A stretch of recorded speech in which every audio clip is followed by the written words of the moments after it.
Greetings and good evening from Fitzpatrick Field here in Little Chute, Wisconsin, Little Chute High School, the campus of Little Chute High School, site of tonight's WIAA Division III playoff regional final, I guess we'll call it that, or finale. I don't know. We'll figure it out here as the live stream goes along, but should be a good one as the host Little Chute Mustangs take on the visiting Winneconne Wolves. How's it going, everybody? This is Brett Christopherson with USA Today Network Wisconsin.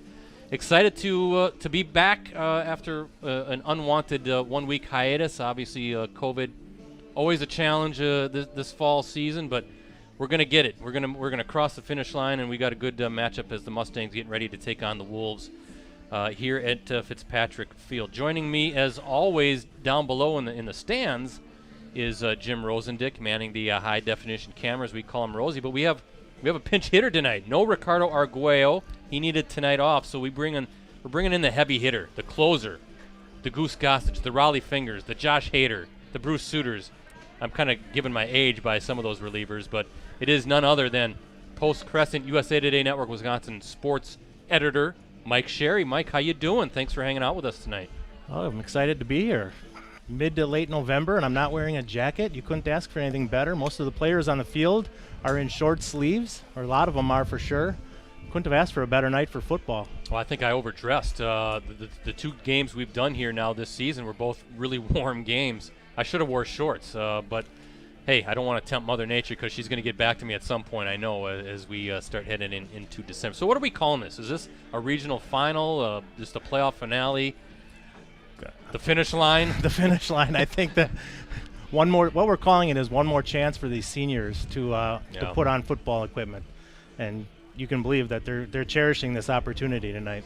Yeah, it's been a very strange, unique season for sure, for not only the coaches and the administrators and the players, but us, and trying to figure out schedules. Our live stream schedules have switched from week to week. We were supposed to actually be here last week for Little Chute Denmark, and then right at the last second, last Friday, it got canceled because of some COVID issues, unfortunately. Thankfully, we have some closure to the season. This should be a good game. Two old Eastern Valley Conference rivals, the old EBC League.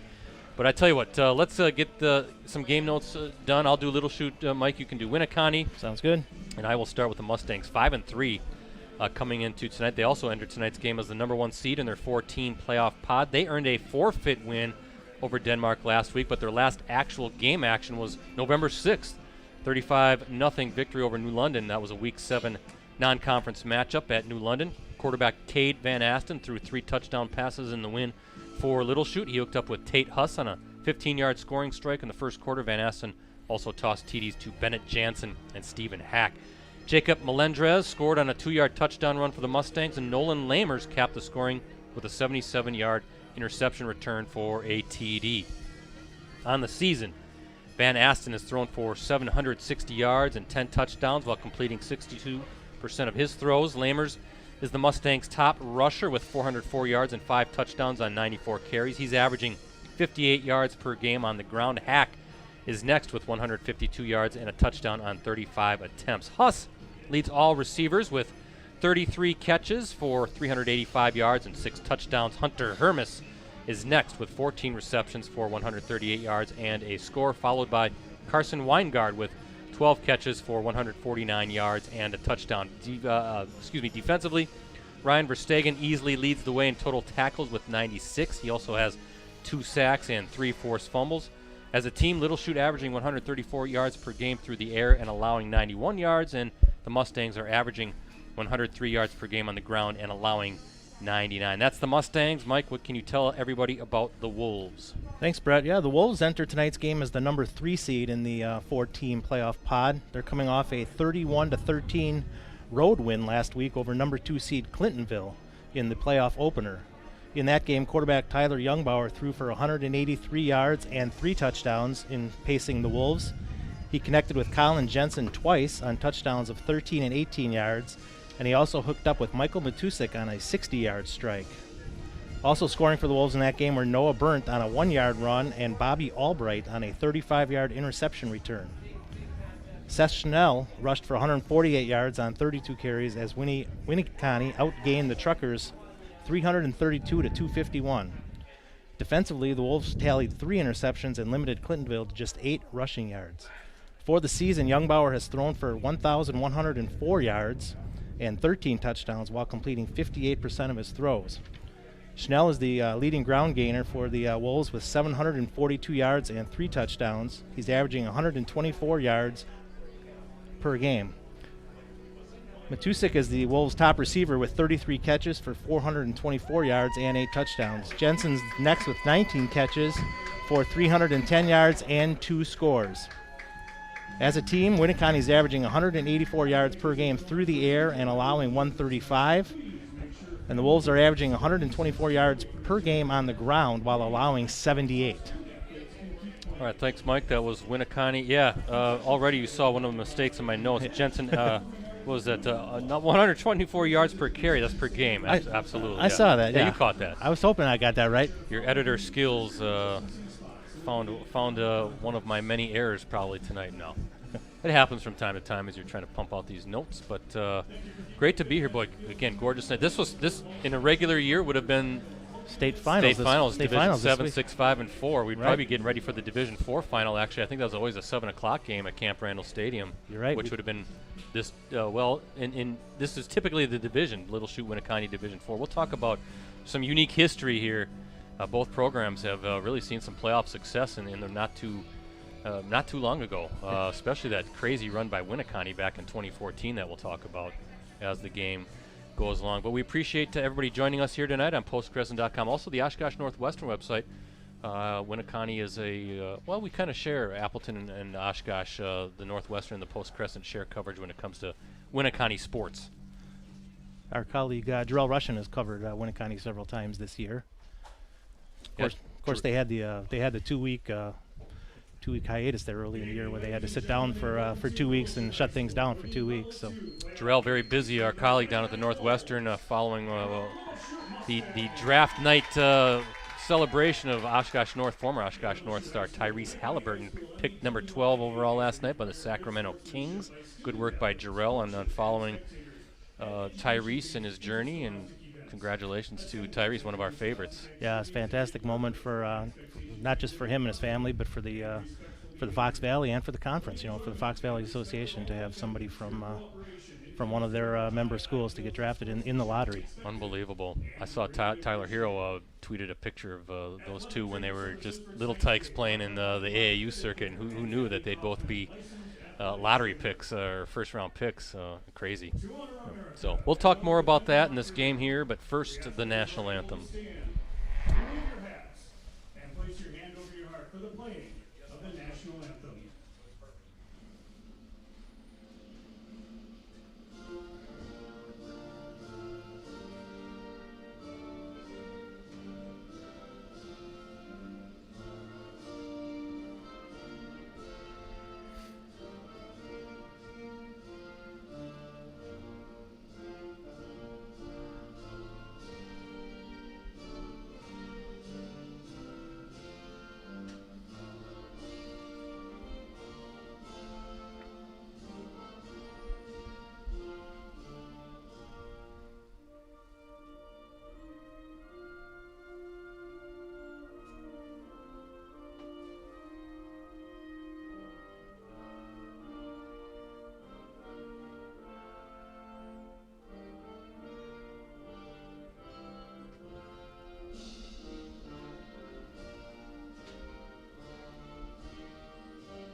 Always enjoy coming to Fitzpatrick Field. Don't get here enough, actually, Mike.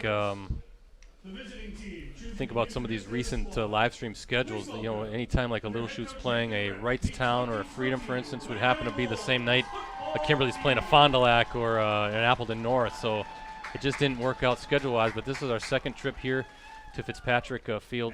Beautiful facility. Just, we were talking about it off air. You come here in the early fall and you can see the trees turning and you're in the neighborhood, and it's just a great place to watch a game. And good to be here, and I got to thank the athletic director here, Kelly Wallace, for rolling out the red carpet again. Good people here at Little Chute, and we appreciate the hospitality. Yeah, Kelly does a great job. She's also always been very helpful to us. You talk about wanting to get here more often, but we talk about it all the time. And with Ricardo, we're so blessed in this area to have so many good football programs, and not just football programs, all programs, but so many good football teams that you wish you could get to 2 or 3 or 4 different games in the course of a week, and obviously you just can't do that. So nice to get here tonight, and interested to see, Brett, what do you think the strategy of the coaches will be tonight? Obviously you want to win, you always play to win, but you got seniors who are suiting up for the last time, so you want to be respectful to those seniors and let them play. But then you also feel like you got maybe some sophomores who are suiting up, and maybe you want to see what they can do on a varsity field against varsity competition. So it'll kind of be interesting to see how this game goes and how the coaches approach it. Yeah, that's a good point. I actually didn't think about getting some of the younger kids on the field. I guess it really is how the game is dictated. These two teams, they want to win.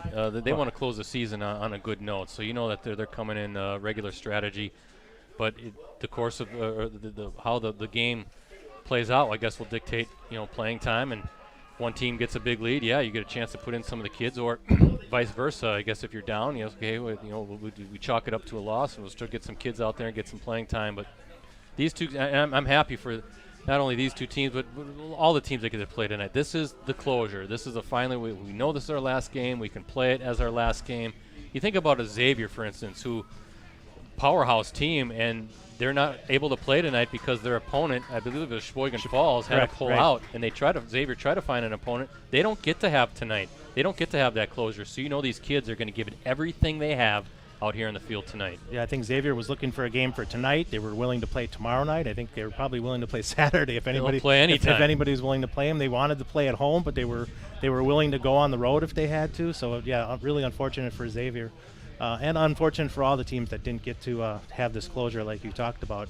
I don't know about you, but the way this season has gone, I was checking my phone constantly today thinking every 10 minutes, is the game still on? Is the game still on? And if we were doing that, the coaches were doing that, and all the kids on the field were doing the same thing. Yeah, but you think of a Xavier, if it's your last game, it's different. They didn't know last week was their last game, so that really kind of stinks for the Hawks, but that's the way it goes in the era of COVID, unfortunately. So kickoff underway. Winneconne with the ball to receive, and that is number 81 on the return. That's Michael Matusik. Yeah, Matusik. So good receiver, good kickoff return man, and pretty good field position for the Wolves to begin. Ball at the 31-yard line. Well, I think we have our first already first yellow laundry on the field. Boy, that didn't take long. No, that did not. Yeah, the refs, they want to get in on the action too, don't they? This is their last game. They've missed a few games too, so they want to make themselves useful, right?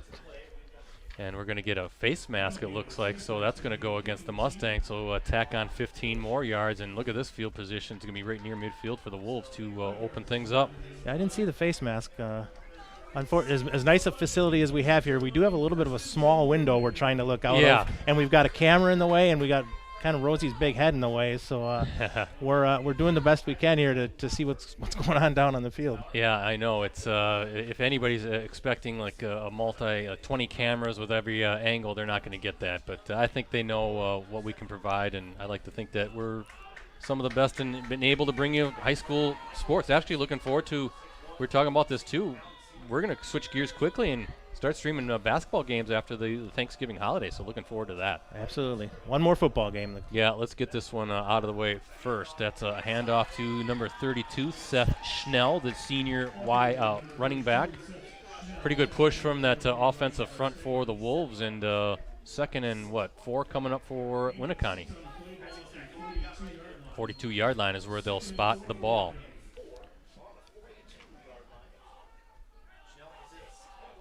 Tell you, it has just been an odd thing I'm still not used to it, just the lack of energy at these stadiums. You're used to coming, Mike, and having full houses. There's Schnell again going far side and nowhere to go. A whole bunch of Mustangs swarming around it, but you look across, there's nobody from Winneconne in the visiting bleachers, and then very sporadic Actually, a little bit more full than maybe you think, but still, I mean, normally this is packed. Yeah, I don't know. I asked you earlier, and I don't know the answer if Little Chute's allowed to have two fans per player or 4, but there's a decent amount of fans on the Little Chute side. Like you said, though, looking across the field, it's pretty bare over there. Yeah, third down coming up for the Wolves. Let's see what the call is. Handoff Schnell. He's got the first down. Just saw a hole, went right through, no hesitation.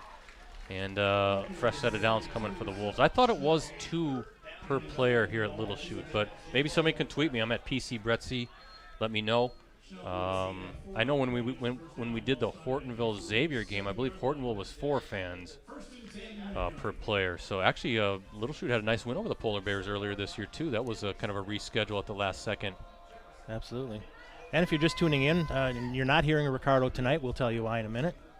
You know Ricardo's listening to us. Toss to Schnell, cuts it back inside, and brought down. Pretty good job by number 30 for the Mustangs, Ryan Verstegen, their talented linebacker, senior, all-conference type player, wrapping up Schnell, and not much after that initial impact. So 4-yard gain, though, and a ball in Little Chute territory at the 49. And a nice block there by Desmond Walker for the Wolves. He kind of kicked out the end a little bit and gave Schnell a nice little cutback lane. Well, I don't want to jinx it, but if they're going to be run, we're going to see a pretty quick game here at Fitzpatrick Field. Yeah, but we know Winneconne averages more yards through the air than on the ground. Yeah. So there's another handoff. Schnell again. Boy, nowhere to go. Stood up. 33 and 54 for the Mustangs. 33 is Joshua Verhagen, and 54 is Caleb Verhagen. Doing a great job of stopping Schnell. And now 3rd and about 5, maybe a long 5 coming up. Ball still at the 49-yard line. Josh Verhagen, a 6-foot sophomore. Caleb Verhagen, a 6-foot senior. Thursday night football. I think there are no games tomorrow night, right? This is it, Thursday night? I believe throughout the state, a few teams did move their games to Friday, Okay. but in our area, everything is tonight. There's a swing pass. Looking for a screen, and good job by the Mustangs. They snuffed that out. And that was number 18 on the reception, Colin Jensen. Sets up 4th down. Now we'll see what Winneconne wants to do. Are they going to go for it? And it looks like they are going to keep their offense on the field. And why wouldn't you? It's the last game of the Why year. Why not? Just play and have some fun, right? Yeah, but absolutely. Still, we talked about it. You want to win this game. Let's see what the call is here. As Tyler Youngbauer, the quarterback, waiting for the snap. They're just going to try to play that game of drawing you offside. We see that every Sunday with the Packers, don't we? We sure do. It'll be interesting to see if they come out of the timeout now and decide to kick it, but I think they'll leave the offense on the field. Again, why wouldn't you? This is a bonus game for these kids and these teams. I mean, in a lot of ways, you never thought you'd get to this point, so just let it all out tonight. Let it all out. Yeah, the Wolves burning a timeout here with 8:40 to play in the opening quarter. D3 playoff finale. And obviously, the reason why all these games are on Thursday night. Deer hunting starts. Everybody's going to be on the road tomorrow night, so I think that's a good move by the WIAA. Just let's schedule it on Thursday, and let's exhale too. You know that WIAA officials, school administrators, coaches, parents are all after tonight's just going to go. Everybody the teams that were able to play, just kind of take a deep breath.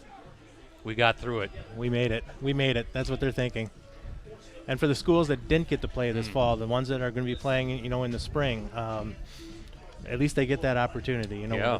It's a long way away, and who knows what's going to happen. But at least they're going to get the opportunity to play as well, or at least try to play. Well, Mike, tell me that by March that we're going to be a lot better off, aren't we? When that 20 league or 20-team conference kicks off with teams like Kimberly and Fond du Lac and Bayport and Abilene North. I sure hope so, because that 20-team league is going to be fun to watch. Yeah, that's going to be some fun football. We're not going to have much of a break after the basketball season. We're going to go right back into football, and looking forward to it. I just hope Mother Nature plays nice, and it looks like Youngbauer is going to back up now and punt. Yep. Nobody back for Little Chute.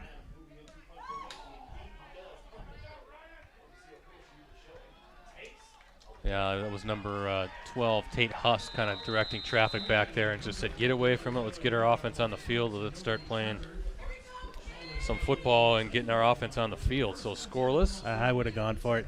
Why not? Again, why not? You See, got a 3-3 record. You've only been able to play 6 games. It's your last one. I'm more conservative. Yeah. I mean, I know you're playing to win the game, and that was what they thought was the best way to win the game. But I'd have gone for it. I'd be like Mike Holmgren, you know, when he had that powerful offense with Favre, and it'd be 4th and 1, and he always punted. You know, I'd be the same way. It's like, I don't want to mess up. No, I'd go for it almost every time. Well, Anytime you're over the 50-yard line, go for it. There's Nolan Lamers on the handoff from Cade Van Asten, and nice little start for the Mustangs. Kind of a revamped offensive line for Little Chute tonight. Yeah, you were saying a few of the normal starting offensive linemen are out for tonight's game. Yeah, I guess what Coach Ted Evers told me before. Just I think there may be some COVID type stuff, so they're having to reshuffle as a lot of teams have done this season. But that wasn't anything recent. It didn't sound like so. Just kind of keeping guys safe. But looking at that line, Josh Verkylen, Cannon Kirchner, Jackson Wiegand, Gavin Fritsch, and Cameron Hudziak. Hopefully I'm saying that right, but that's the offensive line. Cameron is the center for the Mustangs. So 3rd and 5 coming up for Little Chute. Good job so far by this Winneconne defense. See if they can force a 3 and out. Single coverage on the receivers, no deep safeties. Ooh. Van Asten going back and just missed. That was number 84. Throwing that for, was it Hunter Thies? Hunter Thiel, I'm sorry. Hunter Thiel, yeah, the intended receiver, number 84. So 4th down, good job by Winneconne. Tough throw for Van Asten. He had to roll right, but he kind of floated a little bit maybe deeper than what he wanted to. Made it for a little bit more of a difficult throw. Good field position coming up for Winneconne. See, now this is where you punt. Yeah, yeah, right. This is a no-brainer.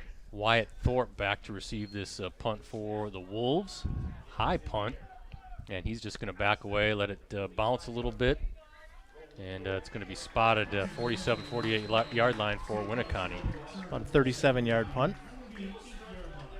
Again, thanks for joining us on our final football game of the season. We actually did 7 out of 9 possibilities. Our first game, we were supposed to do Kaukauna and Notre Dame in week 1, and that got zapped, I think, Thursday afternoon that week.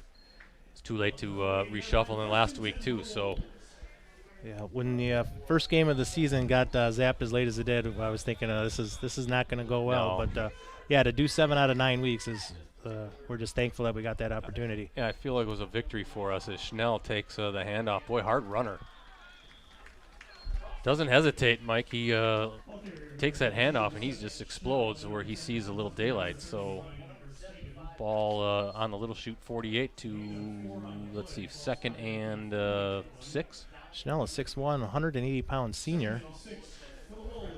Runs hard. Yes, he does. No, I was with you when week 1 got canceled. I thought, boy, this is going to be a disaster. But then we got in a nice little rhythm. Saw some really good games, too. Actually, a number of Northeastern Conference games. We saw a real fun one with Freedom and Wrightstown as Schnell takes it far side. 3rd down coming up. We saw, actually, Fox Valley Lutheran upset Freedom over at FVL earlier in the year. And then that Freedom Wrightstown game was in overtime. That was won on a field goal by a first-time kicker for the Irish. Owen Van Camp, right? Yeah, actually, that's a game, Freedom and Wrightstown again playing tonight just up the road in Freedom. A big game. 3rd down coming up for Winneconne. We'll talk about the playoff pairings. Ricardo mentioned it on our R&B show podcast last week. Get your thoughts as Youngbauer looking nowhere to go. Good coverage downfield. He's trying to find somebody deep and got it. Oh! Noah Burnt. He was open. Good throw by Youngbauer, but Burnt just couldn't reel it in. Little collision there with the Little Chute defensive backs there when they saw the ball in the air. I think one turn to follow the ball, and he kind of bumped into the other one and knocked each other off the ball. Good job by Tyler Youngbauer. He wanted to go the opposite side of the field, but then scrambled just long enough. Burnt was open, and this is 4th down coming up. I think they're going to go for it this time, Mike. About the exact same spot, about the 46-yard line. That's where they were last time. Nope, they're going to tell Youngbauer to back up again and punt it away. But I have a feeling maybe one of these times and we still might see a fake. But not this time as Youngbauer punts it high, and Huss going to let it bounce. This takes a Little Chute bounce, going to be near the 20-yard line. So yeah, about a 26-yard punch. You didn't gain a whole lot of field position with that kick. No, and something to consider too tonight. I was kind of wondering how. I mean, it's beautiful temperatures, but there's no wind either. So throwing the football tonight in this time of year is really not going to be a problem. We've seen that at State sometimes where there's swirling winds down in Madison. There's always cold temperatures, and I'm bummed. I mean, usually we go to Madison, that press box is freezing. It would have been real nice and warm today. I'm bummed about not being at Camp Randall Stadium, but I'm not bummed about it being warm and calm. I take that this is an omen that we're going to have a nice mild winter. Yeah. I'm counting on it. I think you're wrong. Well, we'll see Cade Van Asten, his second-year quarterback, only a junior, so a kid that's just getting better and better. He's going to be a really nice quarterback coming back as a senior. As Nolan Lamers, though, takes the handoff to start this series. But Colin Jensen, the defensive end for Winneconne, he's had a couple plays now where he's kind of crashed down on from the end and plugged up the hole. I did want to ask you, because Ricardo brought it up, the playoff pairings are a little odd. Kind of thinking, wouldn't it have made more sense if the WIAA put Xavier, Freedom, Wrightstown, and Little Chute all in a 4-team? That would have been fun. They did that. They did that with some of the divisions. The Division I for sure. They had Muskego and Arrowhead and a couple other heavyweights in that same pod. But again, those based on proximity, they were close to each other. But yeah, they certainly could have done that here. Yeah, Carson Weingard with the reception. That's going to be close to a first down. Let's see where they put the down marker. It might be just a little shy. Nope. No, they did give him a first down. So a nice pitch and catch from Van Asten to Weingard. The number one concern obviously was not having these teams travel too far. So they tried to do the best as they could there. That would have been a fun 4-team pod. All old Eastern Valley Conference teams as well. As nice little run by, was that number 30? Yeah, that was 30. Ryan Verstegen. Yeah. Made a couple of nice, got met in the hole there and made a nice juke, and then made a second nice move to pick up another first down.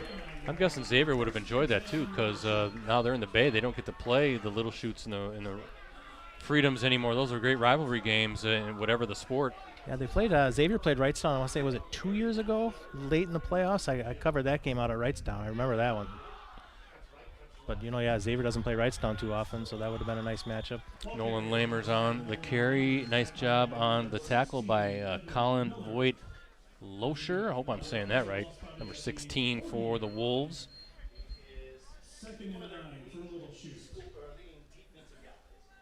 Winneconne, we might find this tonight, Brett, if these teams are suiting up anybody, maybe bringing up sophomores and suiting up guys. I see the defensive tackle from Winneconne is number 60, and our roster does not list the number 60. So. Okay, so maybe some different guys getting some playing time tonight. As Van Asten waiting for the snap, and whoa, watch out! There was a lot of pressure. Blitz was on, and Van Asten had no time to set up. Number 41 finally with the sack. Carter Danke, the senior, 6'6", defensive end. How about that coming at you? Yeah, like you said, he felt the pressure and tried to step up, and as soon as he stepped up, then Danke was right there. So good job by the Wolves defense, forcing a very long third and maybe about 15 it looks like. On that sack, ball is at the 34-yard line, I believe. And Lamers, ooh, big collision there. Nothing doing really for Lamers, and fourth down. So both defenses 2 for 2 so far and getting off the field. I think they were just trying to catch him snapping a little bit there with a run right up the middle on 3rd and long. Well, Lamers has speed. He doesn't need much, and he's got the ability to take it a long way. So not the worst call in the world, obviously, on 3rd and long. And, yeah, you're right, maybe catch him napping. But 4th and 11, so Little Chute going to punt it away. The clock continues its run here at Fitzpatrick Field. And maybe their thinking was if we can get 7 or 8 there, and then we have a 4th and short, and then we can go for it. But when they didn't gain much, now it's punting time.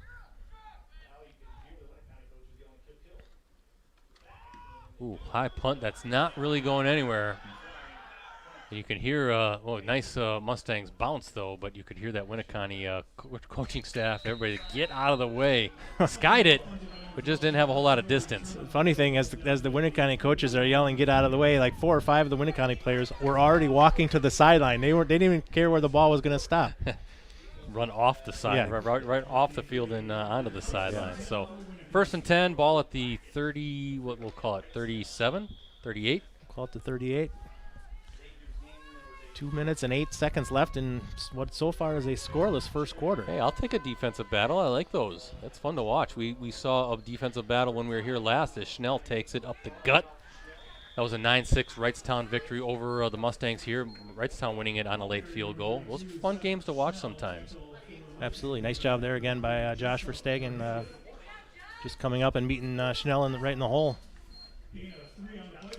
Ball at the 41-yard line, 2nd and 7 here at the waning moments of this opening quarter. Final football game of the season. And fumble.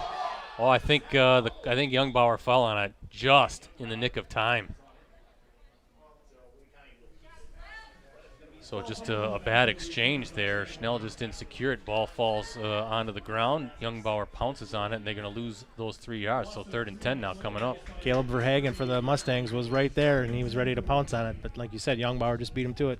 You got the Verhagens and the Verstegens all clear in your mind right now? Are you feeling comfortable? I've been around long enough. I think I got him.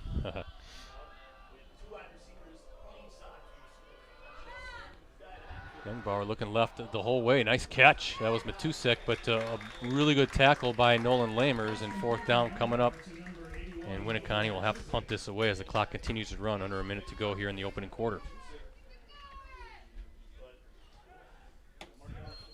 Oshkosh Lourdes leading Randolph 27-zip at the half. I got a tweet from Oshkosh Herald Sports. The Lourdes looking to become the first team in program history to go undefeated. Right. That's a offense can put up some points. A lot of good athletes. Boy, they're going for it, Mike. Youngbauer looking downfield. Oh, he caught it. And a flag. That was Matusek. I think that's going to count. I think we're going to have interference on the Mustangs.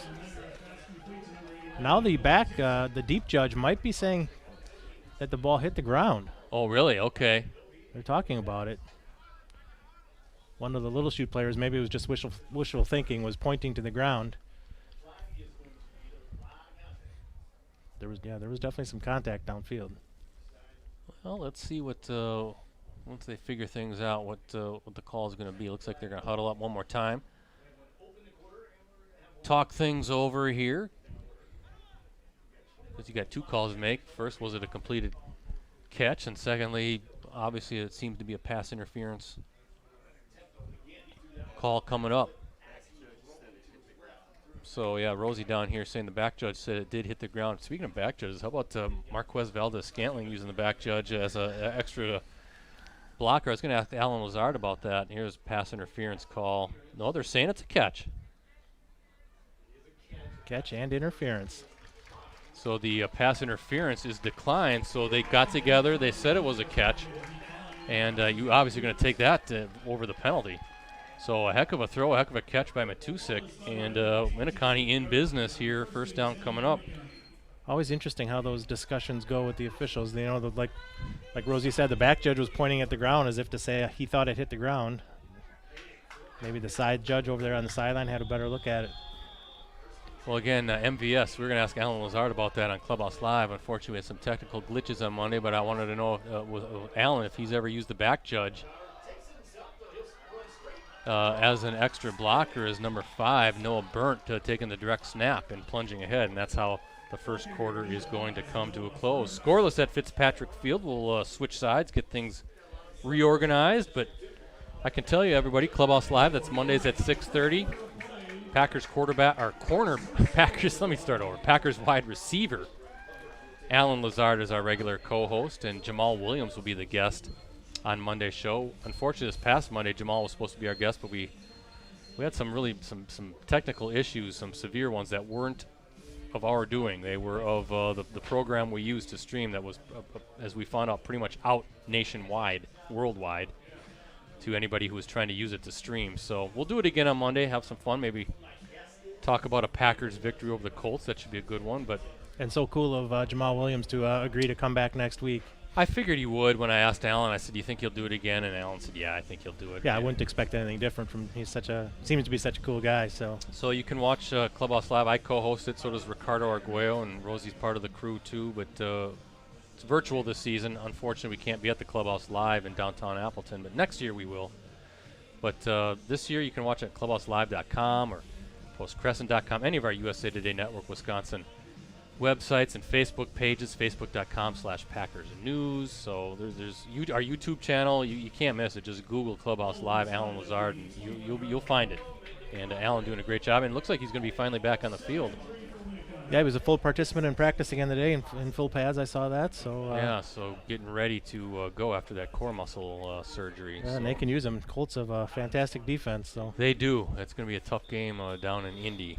Tough game here. Second quarter starting off with Winneconne on the move. Second down coming up for the Wolves deep in Little Chute territory. And another direct snap, and that again is number 5, Noah Burnt, a 6'1", 215-pound running back. Third down coming up. again, if you're just joining us and expecting to hear Ricardo's voice with the games on Thursday night this week, Ricardo had a previous commitment and is out of town tonight. So Mike Sherry stepping in for That's Ricardo. right, our closer. Yeah. We know Ricardo's listening, though. I think he's driving back right now. And we know he's listening into the webcast. And Ricardo, Mike's doing better than you. Oh, is there any doubt? There we go. That's going to just enrage him. Youngbauer, tough throw, and is that caught? It is a touchdown. I didn't get how many yards that was, but that's Dane Jacobson, number 80. It was about 18 yards, Brett. Wow. High pass. Yeah, just got a little bit, just snuck behind the defense there.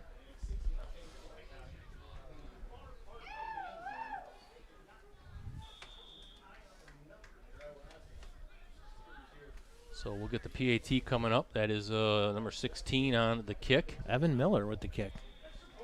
Extra point is good, and just like that, second quarter opens with some fireworks for the Wolves. 7-0. You know what I liked about Youngbauer did? He threw it nice and high. Right. Not on a line drive, but gave his receiver a chance to camp under that, jump up, make a play, and Jacobson, 6'4", using his size and his long frame, comes down with it in the corner of the end zone. You got to put that throw up in the air to either let your receiver run under it or to jump up over the defensive back if he has to. Like you said, he had the size to do it. Just like that, no scoring the first quarter, 2 plays into the second quarter, we've got a touchdown for the Wolves. Good throw by Youngbauer, too, rolling to his right, and anytime you're on the move, it takes a little arm strength to get it up there. Hey, speaking of Ricardo, maybe you can kind of touch on it here a little bit while we know we have a nice viewing audience that's not going to leave us at halftime like they always do because they don't want to listen to us plug our stuff. But they leave us at halftime? It dips a little bit. They go get their snacks and, and kind of relax a little bit, refresh. That shouldn't happen. Well, you do it during Packer games too, right? At halftime, you go up and get a snack in the fridge or whatever. But hey, Ricardo had a really good, powerful story about a Seymour football player that maybe you can talk about that. Looks like his knee was down as he caught it. Nolan Lamer, as the officials are going to say, that line drive kick. He caught it with his knee on the turf. But yeah, talk about it, because I know you had a role in editing the story. Obviously, Rosie, a video. Dan Powers, who's here tonight, was taking pictures. Yeah. Jordan Tilkins did a great job with the digital layout. Yeah, it was a great team effort, but Ricardo did most of the work. If you haven't seen it yet, definitely check it out on postcrescent.com. If you don't have a subscription, you will need one to read that story, but $3 for 3 months. Cheap. It's well worth it just for that story. Carson Mall, a senior at Seymour, attempted suicide. For those of you who aren't familiar with it, attempted suicide in 2017. And Ricardo's story just tells the story of his long road back from the attempted suicide. Again, Ricardo has been working on that for several weeks.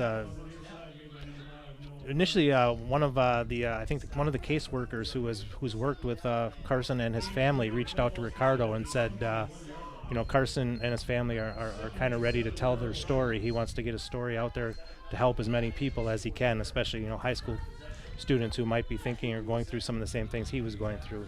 So one of the caseworkers reached out to Ricardo, and Ricardo asked me about it, and I said, absolutely. Yeah. It's not a great story because it's a difficult topic, I said, but it'll be one that's important and certainly well read. And as you said, Dan Powers with some powerful video, and Jim Rosandick here did a great job putting the video together. Myself and one of the other editors worked on the story for a couple days, and then, as you said, the digital presentation by Jordan Tilkins. Just a great team effort, but again, 95% of the work and applause goes to Ricardo for that, and really 100% of the applause goes to Carson Mall and his family for being willing to tell their story and for everything that they've gone through to do it with grace and to do it with compassion and now to want to pay it forward and really help other people who might be in the same situation. Yeah, it's a story that's going to save lives, and I'll talk about that in a second. It was Nolan Lamers running for the first down, but Drew Joten now at quarterback for the Mustangs on this series. So, Mike, kind of what you're saying, maybe mixing in some guys here in the final game of this season. Van Asten, a junior, and Joten, I believe, Drew's is a sophomore. Yeah. So getting a sophomore some carries. I know folks here at Little Chute very excited for the athletic career of Drew Joten coming up. Well, and you can talk about this, Brett, but Little Chute has had a really good tradition of good quarterbacks through the years. Boy, I think back to Mitch Siskey back in that run that they had in like 2012 season, 2013. Then Sam Merrifield was in there, right? Took them to the state finals in 2014, and then you had Devin Plate, who really had a nice career here. I think he set some passing marks. Noah Miller a couple of years ago took the Mustangs to the state semifinals. And now you got Cade Van Asten kind of taking over that mantle. You had Connor Mara was in there as well.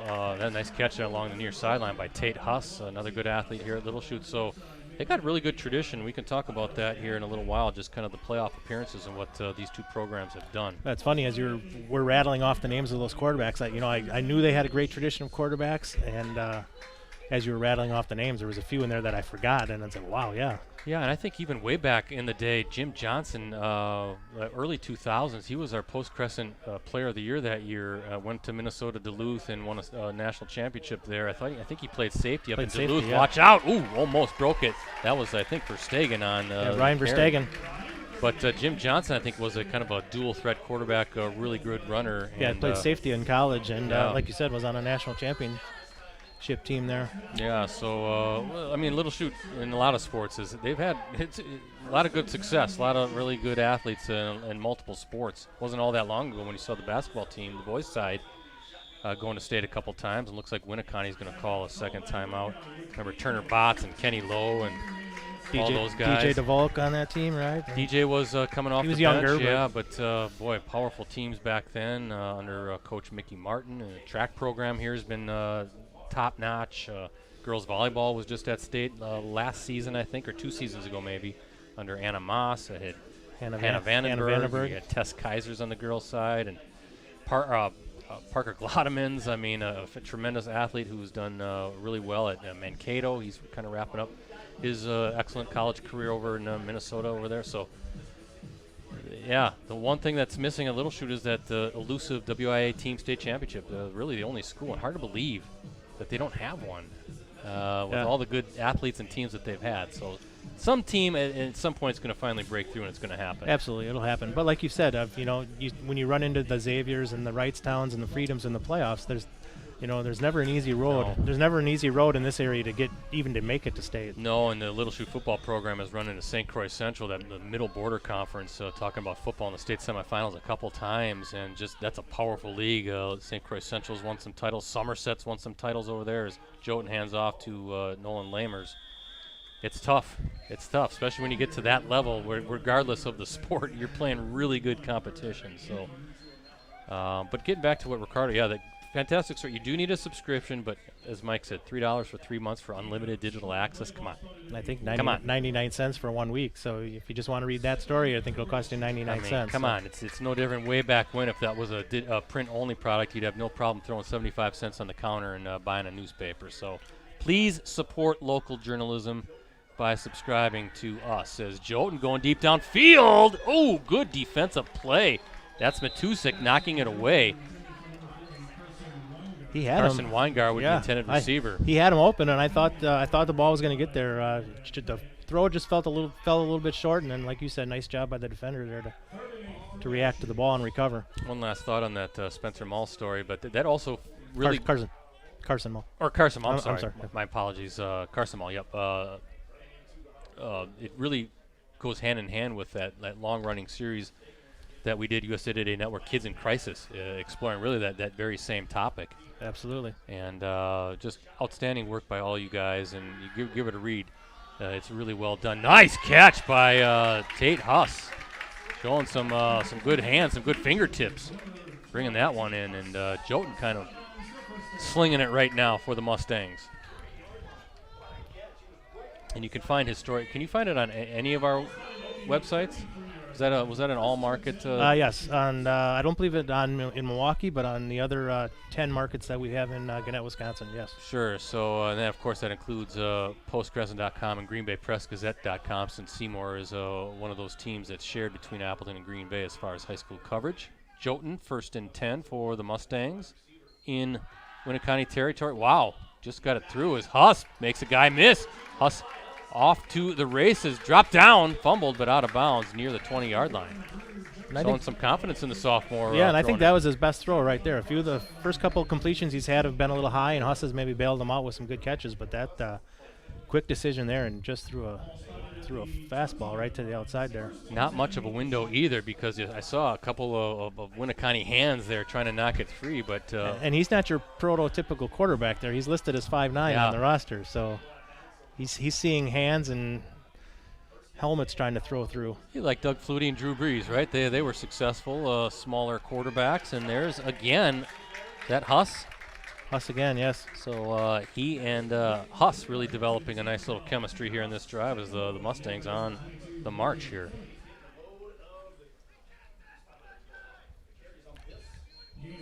Wonder if this was part of the plan all along to switch him off every quarter, maybe. Maybe switch him off by quarter, or just by series even. And he's taking it and running with it right now, or taking it and throwing with it. Yeah, 2nd and 2. It looks like the ball spotted at the 12-yard line. As Jolton waiting for it, move high snap, hands off to Verstegen, looking for a seam. He's got the first down inside the 10. Maybe we'll mark it at the 9. It looks like for the official standing. So. Nice drive here by the Mustangs to answer Winneconne's score. 6:30 left in the second quarter here. Mustangs looking to answer the touchdown by Winneconne and try to tie the game up here.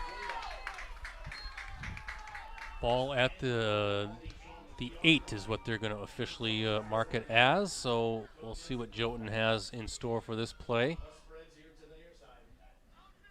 Waiting for that snap. He's got it looking downfield. Oh, that was knocked away. Oh, what a catch. He's in. That's Weingart, Carson Weingart, showing some hands there, Mike, and that's a touchdown for the Mustangs. That was an excellent catch. The ball came loose at the end, but he definitely had control of it, it looked like, from long enough to be the touchdown. That almost looked like it was going to be an interception. I think it was knocked down a little bit, but somehow Weingart got his hands on it, and Little Chute answers. Well, it certainly wasn't a big window to get that pass in there, but again, Jolton with a nice throw. Boy, Jolton looked very good at quarterback in that drive. The kick is up, sails through, and just like that, we're all tied up. 7 apiece with 6:01 remaining here in the second quarter at Fitzpatrick Field. This is a Division III playoff regional final, we'll call it. I don't know, do they get anything for this? They're not getting trophies, I don't think, or plaques. That's a good question. I don't know. Maybe honestly, they are. I don't know. I know the WIAA did announce, was it yesterday or maybe the day before, that every team that is playing in this culminating event, as they're calling it, or postseason, will get credit for a playoff appearance. Yeah, So keep their that's important, for the teams that have a streak going. Well, that's a good segue because Little Chute has now made 9 straight playoff appearances. That dates back to the 2012 season, and the Mustangs reached the Division IV state semifinals in 2018, 2 years ago, and then 2016, and the WIAA Division IV state finals in 2014. So really good recent playoff success for Little Chute. And as for Winneconne, this is its 4th straight playoff appearance. Of course, the Wolves' claim to fame on a state level came back in 2013 when they stormed through the Division IV field to win the state championship. Winneconne entered the playoffs that season 4-5 overall and as a number 6 seed in its 8-team bracket, but then beat River Valley, Watoma, Nakusa, and then defending state champion Somerset 16-14 in the semifinals. Then the Wolves took on Platteville, which was a 4-loss team in the championship game, and prevailed 28-14 to finish 9-5 overall that season. Riley Callis had 3 touchdowns for the Wolves, runs of 1 and 58 yards. He also had a 39-yard reception on a pass from quarterback Mitchell Fenrick, and then the Winneconne defense also recorded 3 interceptions in that game. I remember that run very, very well because that came out of nowhere. They were 4-5 and end up 9-5 with the gold ball. Yeah, when they got through the first 3 games, I think everybody that season thought Somerset was where it would end, and then they beat Somerset, which is a talented program. Was that Clint Peters coached for Winneconne that season? Well, that's a good question. I know. Is it Nathan Riff now, the head coach? Riff, a big name down in Winneconne. Nate Riff now, but I think it was Clint Peters back then. There's Schnell. Oh, fumble! Fumble, who's got it? Schnell, it was knocked out. Mustangs saying they have it. And, I think Little Chute has it. That was number 33 coming up with the football, Mike, Josh Verhagen. Didn't see who got a hand on the ball, but I saw it pop up and out, and the Mustangs pounce on it. And look at this, great field position and momentum on the side of the home team Mustangs. A lot of Mustangs are on the ball. That's what they're doing, flowing to the football. But like you said, I think that ball popped out even before before he was taken to the ground. That ball was already out. Ball will be at the 32-yard line of Winneconne for the Mustangs offense, and now it looks like Cade Van Asten back in at quarterback. So going to play that game of kind of shifting things or rotating. Kind of tempted to keep the hot quarterback in right now as far as Drew Joden. Drew's like, what do I got to do to win a job around here? Yeah, well, Van Asten now is going to kind of show off, going deep downfield. And incomplete. That looked like number 40, Carson Weingart, who had just caught that 8-yard touchdown pass from Joden. Yeah, he was open, but the throw was a little bit to his back shoulder, and when he tried to adjust to the ball, he just kind of lost his footing there. See Van Asten saying, hey, I'm going to show my arm off here a little bit too. A little internal competition. That's not so bad. Not a bad thing. Well, and Van Asten's a junior too, so it's not like he's in his final season here, or final game. 2nd and 10 at the 32-yard line for the Mustangs. Looks like that's Lammers. Watch out. He's got a hole. He's got the first down. Nice blocking up front by that offensive line, and good job by Lammers just to read those blocks and get himself a first down run. Plenty of daylight when he got through the line there, Brett. He was just trying to decide if he should take it up the middle or cut to the sideline. Yeah, talking about Winneconne in that playoff run, though, but I can't remember the coach, but Nate Riff, I'm guessing he's got to be related, a brother to Austin Riff. Remember how talented he was. Ended up playing basketball at UW Stevens Point. Here we go. Brett's got to talk about Stevens Point. Was part of a national championship team. I can say that, right? Didn't even make it to halftime. Hey, come on. That's Verstegen on the carry. But you're right. The Riff family down there is certainly very talented, and has done a lot of good things. But Somerset, in 2013, Somerset was the defending state champs, and then I think they came back the following season after Winneconne won the title. I think at the very least Somerset, if they didn't win the Division IV title, they were back in the title game. That's that Middle Border Conference, which now St. Croix Central seems to be maybe the class of that league. And the Mustangs are going to burn their first time out of the half. 4:50 left in the second quarter. Speaking of these two teams, too, Little Chute and Winneconne used to be part of that old Eastern Valley Conference. That was a good league.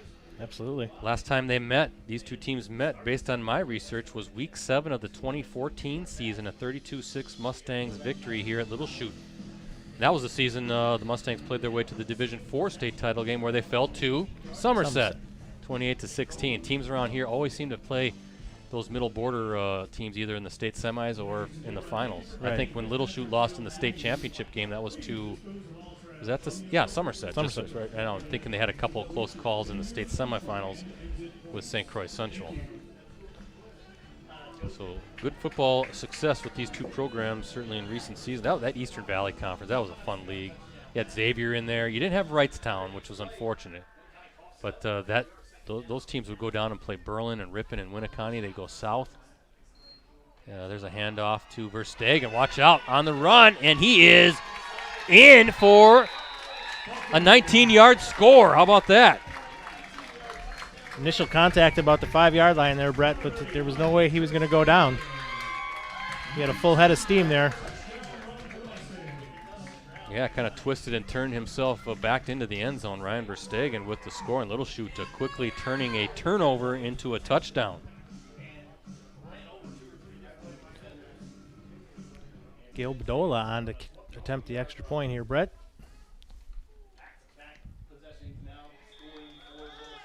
And he bangs it through for the PAT. So with 4:43 remaining in the half, 14-7, two straight scores by the Mustangs. And again, winning the ball. I know Matt LaFleur always talked about that up at Packerland, winning the ball, and Little Chute now winning the ball with one turnover turning into the 19-yard run from Ryan Verstegen. 14 points already for Little Chute, Brett. You know, they just looking at some of their scores, they haven't necessarily scored a lot of points this season. Only scored 6 against Wrightstown, 12 against Freedom.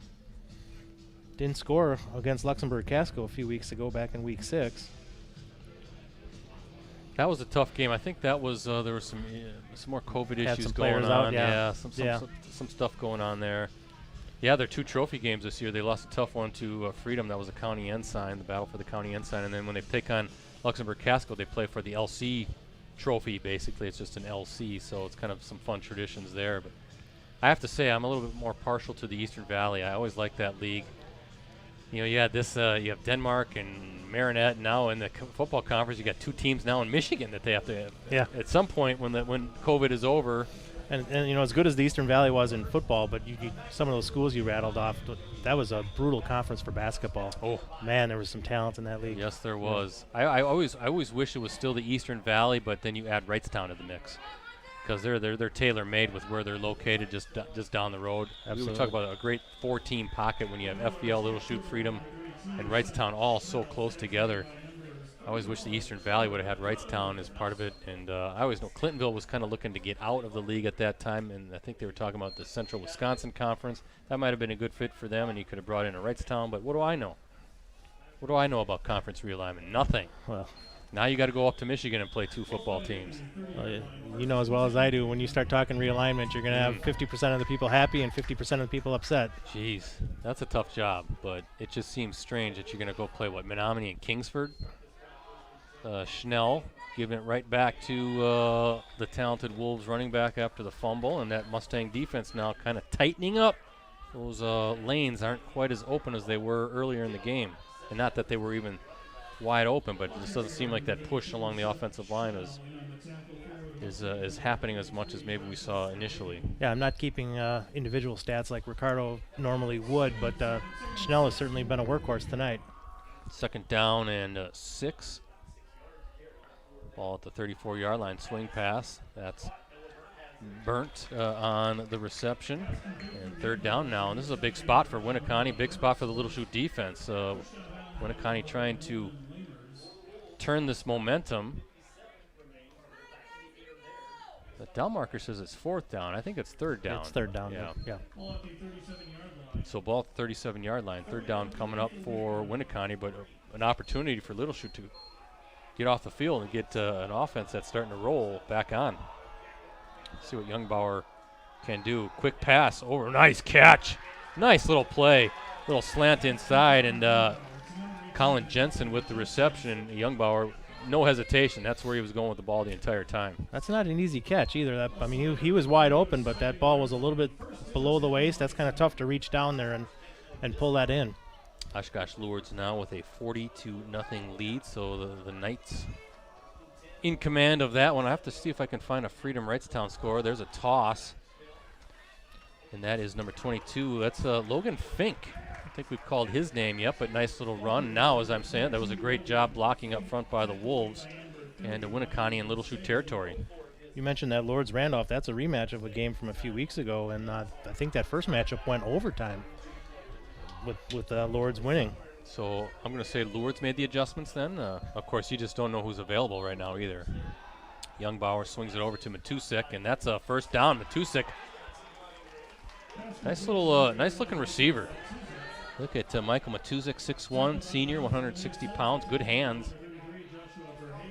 And a nice little drive here for the Wolves. A big third down completion a few plays ago from Youngbauer to Jensen on the slant. Brett, we got Freedom was up 14-0 over Wrightstown. Okay. And that's tough. And what are we going to get, a flag? We'll see what the call is. Talk about that Freedom Wrightstown game here in a little bit. Keel's leading Chilton 21-8. Okay, Keel, that's a procedure call against the Wolves. That's going to back Winneconne up 5 yards. Keel, always one of those underrated schools as far as athletics. They got a lot of good stuff going on over at Keel. Nice field, too, speaking of turf. I'm surprised, talked to some folks here at Little Chute about that, and you and I were talking, too. I'm surprised that we don't see turf here at Fitzpatrick Field. Maybe the Little Chute listeners out there can collect some money, pass the hat, right? Collect some money, get some turf out here, because we're seeing turf now really starting to infiltrate all the smaller schools as well. Hasn't Ricardo got himself in trouble by telling Freedom that it should have a turf field? So well, Freedom, I think the folks up there do realize that their facilities need an upgrade. There's no doubt about that. They would certainly agree with that. Ooh, knocked down. That was number 18 for the Mustangs, getting his mitts all over that, Andrew Rohde. So for third down coming up? Third and about 14. You're right, though, Brett. I mean, so many schools now are going to the turf fields, and with seeing the benefits of it's not just for the football program. It's for the soccer teams. It gives other teams a dry surface to practice on. Right. Track. Marching band can practice on it. Oh wow, Rohde coming in on the blitz. Nice job by Youngbauer. Screen coming up. Look at this. Oh, there's a flag. That's number 22. Logan Fink finally brought down. Boy, Youngbauer's getting heavy pressure trying to set up that screen. But I think this one's going to come back a little bit on a hold, it looks like. They're going to throw the flag down at the 25-yard line. But nice. Beautifully set up. Yeah, it was, though. Middle screen there to the back. But yeah, I think with the climate that we've seen in recent years, getting snowstorms in April and trying to get these spring soccer or spring track or just whatever, like you said, a dry surface, I think it just makes sense. And I think now we're seeing these smaller schools get the turf. It's not just for the big boys anymore, as it were. So we'll see. Maybe that's something that's coming down the line for some of these Northeastern Conference schools. Wrightstown, Freedom, FBL, I know, wanted to get turf, but they just couldn't make it happen after that vandalism at their field. Well, and we talked about it. It's not just for football anymore. We're starting to see more and more baseball facilities showing up with turf, at least turf infields, if not the entire surface. Actually, Little Chute has a turf baseball field here. I think Kaukauna has it on campus over there. They might even have a turf softball field, or at least an infield. I believe so. Yeah, so I just think it makes sense with how these springs are. I think it's a good investment. So here is Youngbauer under center now. He's going to roll to his right. Getting pressured again. Throws. He's got a receiver. And I think it was knocked out. Yeah, Timothy Peters, number 19 for Little Chute, came in and knocked that ball out. Jensen, I believe, number 18, was the intended target for Winneconne. So now, fourth down. And Winneconne's going to go for it with 2:05 to play here in this half. That was a nice throw by Youngbauer. He had on the run, dropped it right in where he needed to put it. Just a better play by the Little Chute defense. Seen some nice quarterback play tonight on both sides. That's what happens when it's 55 degrees and no wind in November. Gorgeous night. Youngbauer, fine. Oh, little pitch, hook and lateral, and look at this! Matusek out of bounds, but how about that play being set up? Little trickery from the Wolves. And he's in. He wasn't pushed out. I don't think he did a great job of toe tapping on the sideline there to avoid the tackle. Wow. I think it was Ryan Verstegen who dove at his feet, and he was able to avoid Verstegen and keep his feet in bounds. Hook and lateral on 4th down. There you go. That's the kind of play you pull out when it's late November and you're playing a bonus game. Boy, you know, when I used to, well, let's see if the PAT sails through. It does, and with 1:55 remaining, we're all tied up at 14 apiece, turning into a fun ball game here at Fitzpatrick Field. But I always struggled. It didn't happen very often, but when I was on the sideline keeping stats, I'm like, okay, who gets the catch? How does the yardage go? So we're just going to say Matusek scores on the hook and ladder with 4th down. Now, is it hook and ladder or hook and lateral? It depends on who. It depends on who's talking. People I guess. say it. I mean, ladder being short for lateral, but the hook and lateral, yeah. But that was set up really well too. So again, their bag of tricks. The Wolves pulling some fun stuff out. You usually don't see it that successful on the score, especially a 4th down play, but it worked.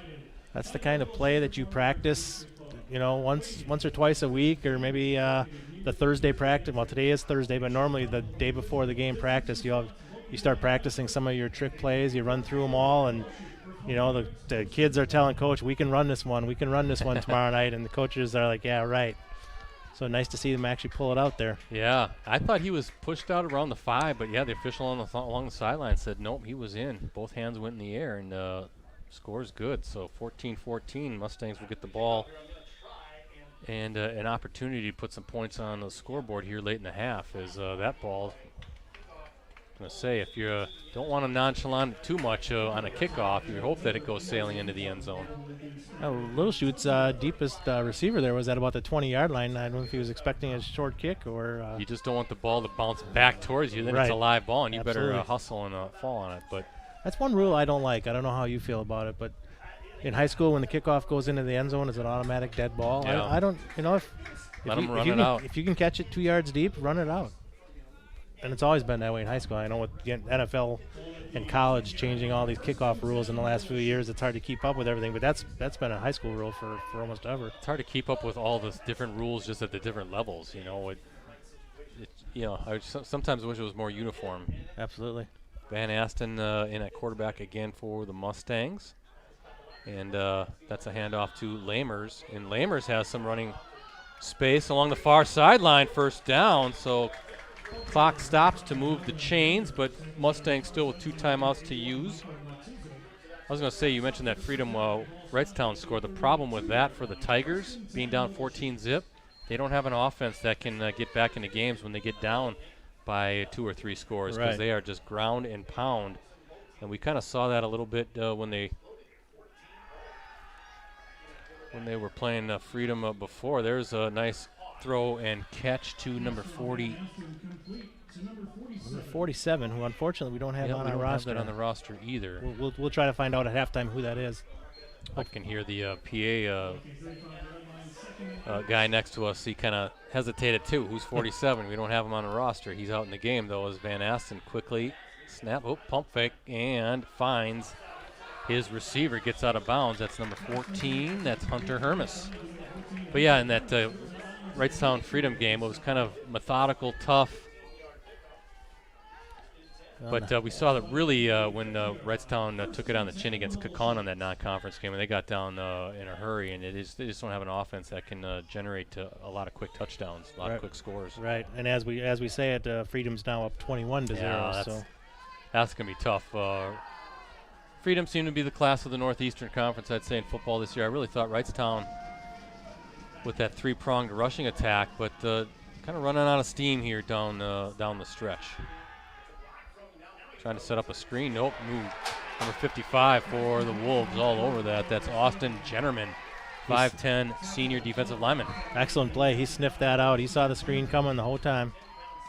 Mustangs going to let the clock run, and now they're going to burn their second time out. 46 seconds left in the half, Brett. Yeah, 2nd and 15 now coming up for Little Chute after Jennerman's stellar defensive play, sniffing out the screen. For any of you Central Wisconsin fans, Edgar is leading Iola Scandinavia right now, 21-0. Interesting. Edgar is just a fantastic team this year. I mean, they're always very good, but they're really good this year. It's kind of a shame that don't get to play a regular kind of season to see how it would have played out, because I think everybody believes they'd have been down at Camp Randall and probably hoisting the gold trophy. Because Iola has a pretty potent offense. Iola's so a really good team, yeah. so then they're down 21-0. Well, we kind of thought that about Xavier with all the talent they had, that they had a shot at getting down to Camp Randall in Division 4. Absolutely. You just feel bad for these kids. I mean, you're not getting that opportunity. But at least they are getting some kind of an opportunity, and hopefully by next fall we're back to normal. Is that too much to ask for? As Van Asten going to sling it downfield, and wow, what a catch! That's Tate Huss. He got a foot in bounds along the boundary. He got his right foot down. You only need one. Yep. Yeah. Great leaping grab. He's had a couple of those tonight. So ball at the 33-yard line, and gets the first down and gets out of bounds. So Little Chute gets to save a timeout. And Van Asten getting hot here. And he's going to look to throw again. Steps up, going deep downfield, and caught! Wow, what a catch there. That's number 40, Carson Weingard.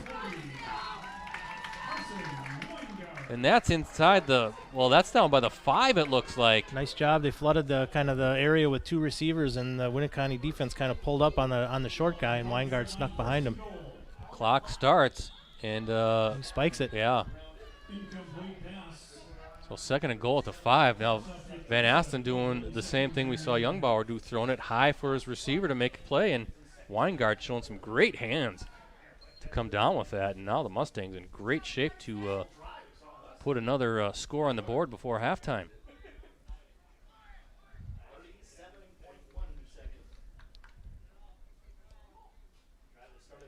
.37 seconds left here at Fitzpatrick Field. Fitzpatrick Field, named after longtime football coach Bill Fitzpatrick. He had some great teams back in the day. That was before my time. I think he had the 1974 state title that the Associated Press voted on. It was before the WIAA stuff. Right. Back when they voted on who the champ was.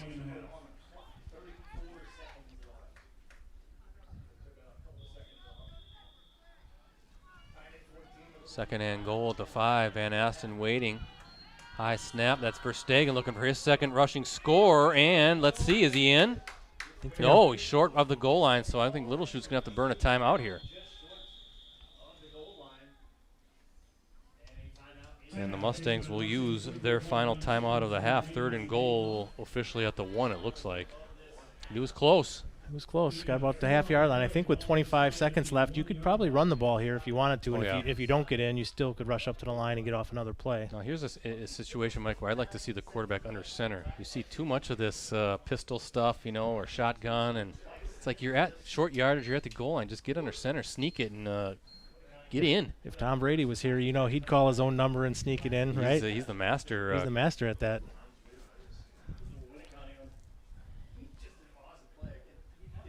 And the Little Chute offensive line is opening some pretty big holes. So I think, if they decided to sneak it, Van Asten can just, get in tight behind the center, and he should be able to ride him right into the end zone. 3rd down for the Mustangs. Ball right at the goal line. And Van Asten is under center, and now Winneconne wants to call a timeout to talk things over. So both teams have used all of their timeouts. Can't take them with you. Might as well use them. Might as well use them with 24.9 seconds to go, and I don't know. I think they were calling. I think the sneak is the call. I think so too. Because I think, like you said, tough to see it exactly where the ball is from our vantage point here in the press box, but it looks to be pretty much near right at the goal line, inside the 1. I mean, you can see it right there. I'm looking at our live stream screen. That ball is Right. the nose of the ball is almost at the goal line. And like I said, that they're so compacted that if they were to get stopped, they would still have more than enough time to set up and run a play on fourth down. Yeah, that's a good call. You wonder if they talked about that in the timeout. Hey, if you don't get it in, get to the line of scrimmage quickly, and we'll run this play. So nope, they're gonna throw it, and that's a well, watch out! Wow, Tate Huss gets in from a yard out. He caught it outside. He caught it at the 1 and then ran back Backed to up. about the 3 and then turned and ran it in.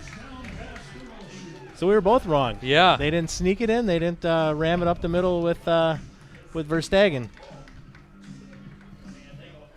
But the important thing for the Mustangs is they got it in. With 18.2 seconds to play.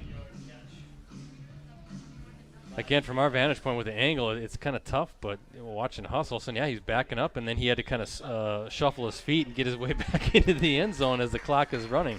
PAT sails through. See, now that would have been more risky than the sneak or even a running play, because if Huss would have got tackled way out on the edge, then you're talking about taking some time to line up and run another play. Have to hustle and get to the line of scrimmage on that fourth down. But no need to worry about that if you're a Mustangs fan, because it officially goes down as a 1-yard pitch and catch from Van Asten to Huss. 21-14 Mustangs. Nice 80-yard drive. Us old guys here, we're talking about just sneak it up the middle, 3 yards in a cloud of dust, and these young guys are now, we're going to throw it in from the half-yard line. They've been watching Aaron Rodgers too much. They love those 1-yard touchdown passes, right? Pad those stats maybe a little bit. Well, if you got Cade Van Asten in your fantasy, your high school fantasy league tonight, you just got a touchdown pass. So, speaking of stars, if you got a fantasy photography team, you got the best right here tonight. One of the best for sure. Dan Powers is shooting some photos tonight. You can find his photo gallery later on postcrescent.com, thenorthwestern.com as well for the Oshkosh folks. There is a good shot of Dan. He's all over the place. And our other talented photojournalist. There he is. He's waving. He's probably down there. Hey, that doesn't look like Ricardo. Yeah. Dan's covered Super Bowls and Olympics, and he's awesome. But also got to say to our other talented photojournalist, Bill Glasheen, hopefully he's getting better. He's had some recent surgery. I think he's on the mend, but slow process. But he's awesome too. We got two of the best at the Post Crescent. And absolutely. Yeah. We're blessed. For as long as I've been there, we've had a stellar crew of photographers.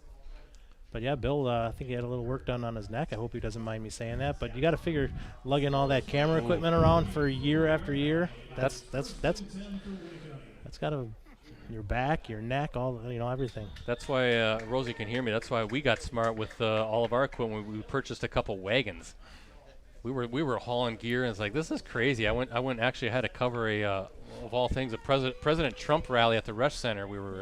I was doing video from it last year, and I saw some TV crews wheeling these wagons, and I said to Rosie, I think we may need to get some of these. And Rosie worked his magic and got the permission. We got a couple. I was like, instead of lugging about 8 or 9 different bags. Why don't these photographers just up and down the sidelines with a wagon? There you go. You think the athletic directors would allow that? Those guys work hard. Those photographers, and even the TV crews we see out here tonight, they're running up and down the sideline to get the best shots. And we're just standing up here in a nice, comfort controlled press box here, not moving around at all. Piece of cake for us. But you're going to leave, and I'm going to help Rosie break down and lug some gear down to the wagon down at the bleachers. Direct snap to Burnt there on the last play of the half. Well, they'll stop the stop the clock. You're right. Can they get to the line quickly to snap it? Yeah, they're going to try one more time here before the official. Oh, they clocked it before the clock even started. Yeah, they snapped it before the referee said they could, I think.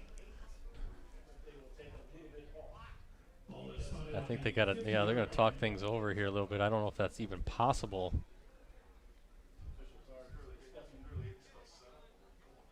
And let's see what the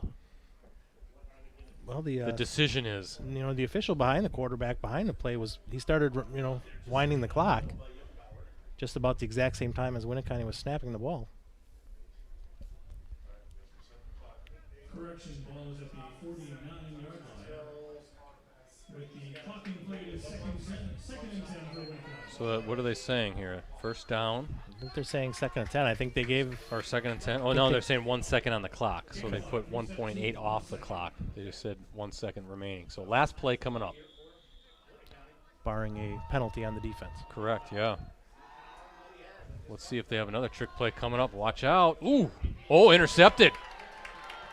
That's Tate Huss. And watch out. He's got some room. He does have some room. Still on his feet. Finally brought down. That's the danger of throwing it. You never know. Huss maybe gets another block or two, and he could be celebrating in the end zone right now. But instead, he's brought down after the interception. And that brings us to halftime here at Fitzpatrick Field. Fun game. Fun game here, and all the scoring in the second quarter. We saw 5 touchdowns combined, so yeah, you know, fireworks. We noticed that Winneconne kind of arrived to the field tonight a little late. I think they were here quite a bit later than a team would normally arrive. I don't know if that's because of COVID protocol. They're not allowed to be here too early or what, but you know, it didn't seem like they had a normal warm-up. The game kind of started slow for both teams, but yeah, once we hit that second quarter, touchdown on the second play of the second quarter, and it's a pretty high-octane offense the rest of that quarter. Yeah, I know Ted Evers, the coach here at Little Chute, we were talking to him before the game, and he was like, is Winneconne here? And I think there was a little like, oh boy. Yeah. Yeah. What's going on? But they arrived, and we do have a game. But we even talked about it, too. It was like, geez, are we going to be packing up the gear just as quickly as Rosie set it up? Thankfully, we were playing some football, and we got a half to go before the season comes to an end. Made me think of the state soccer tournament, the Division II tournament 2 weekends ago in Marshfield.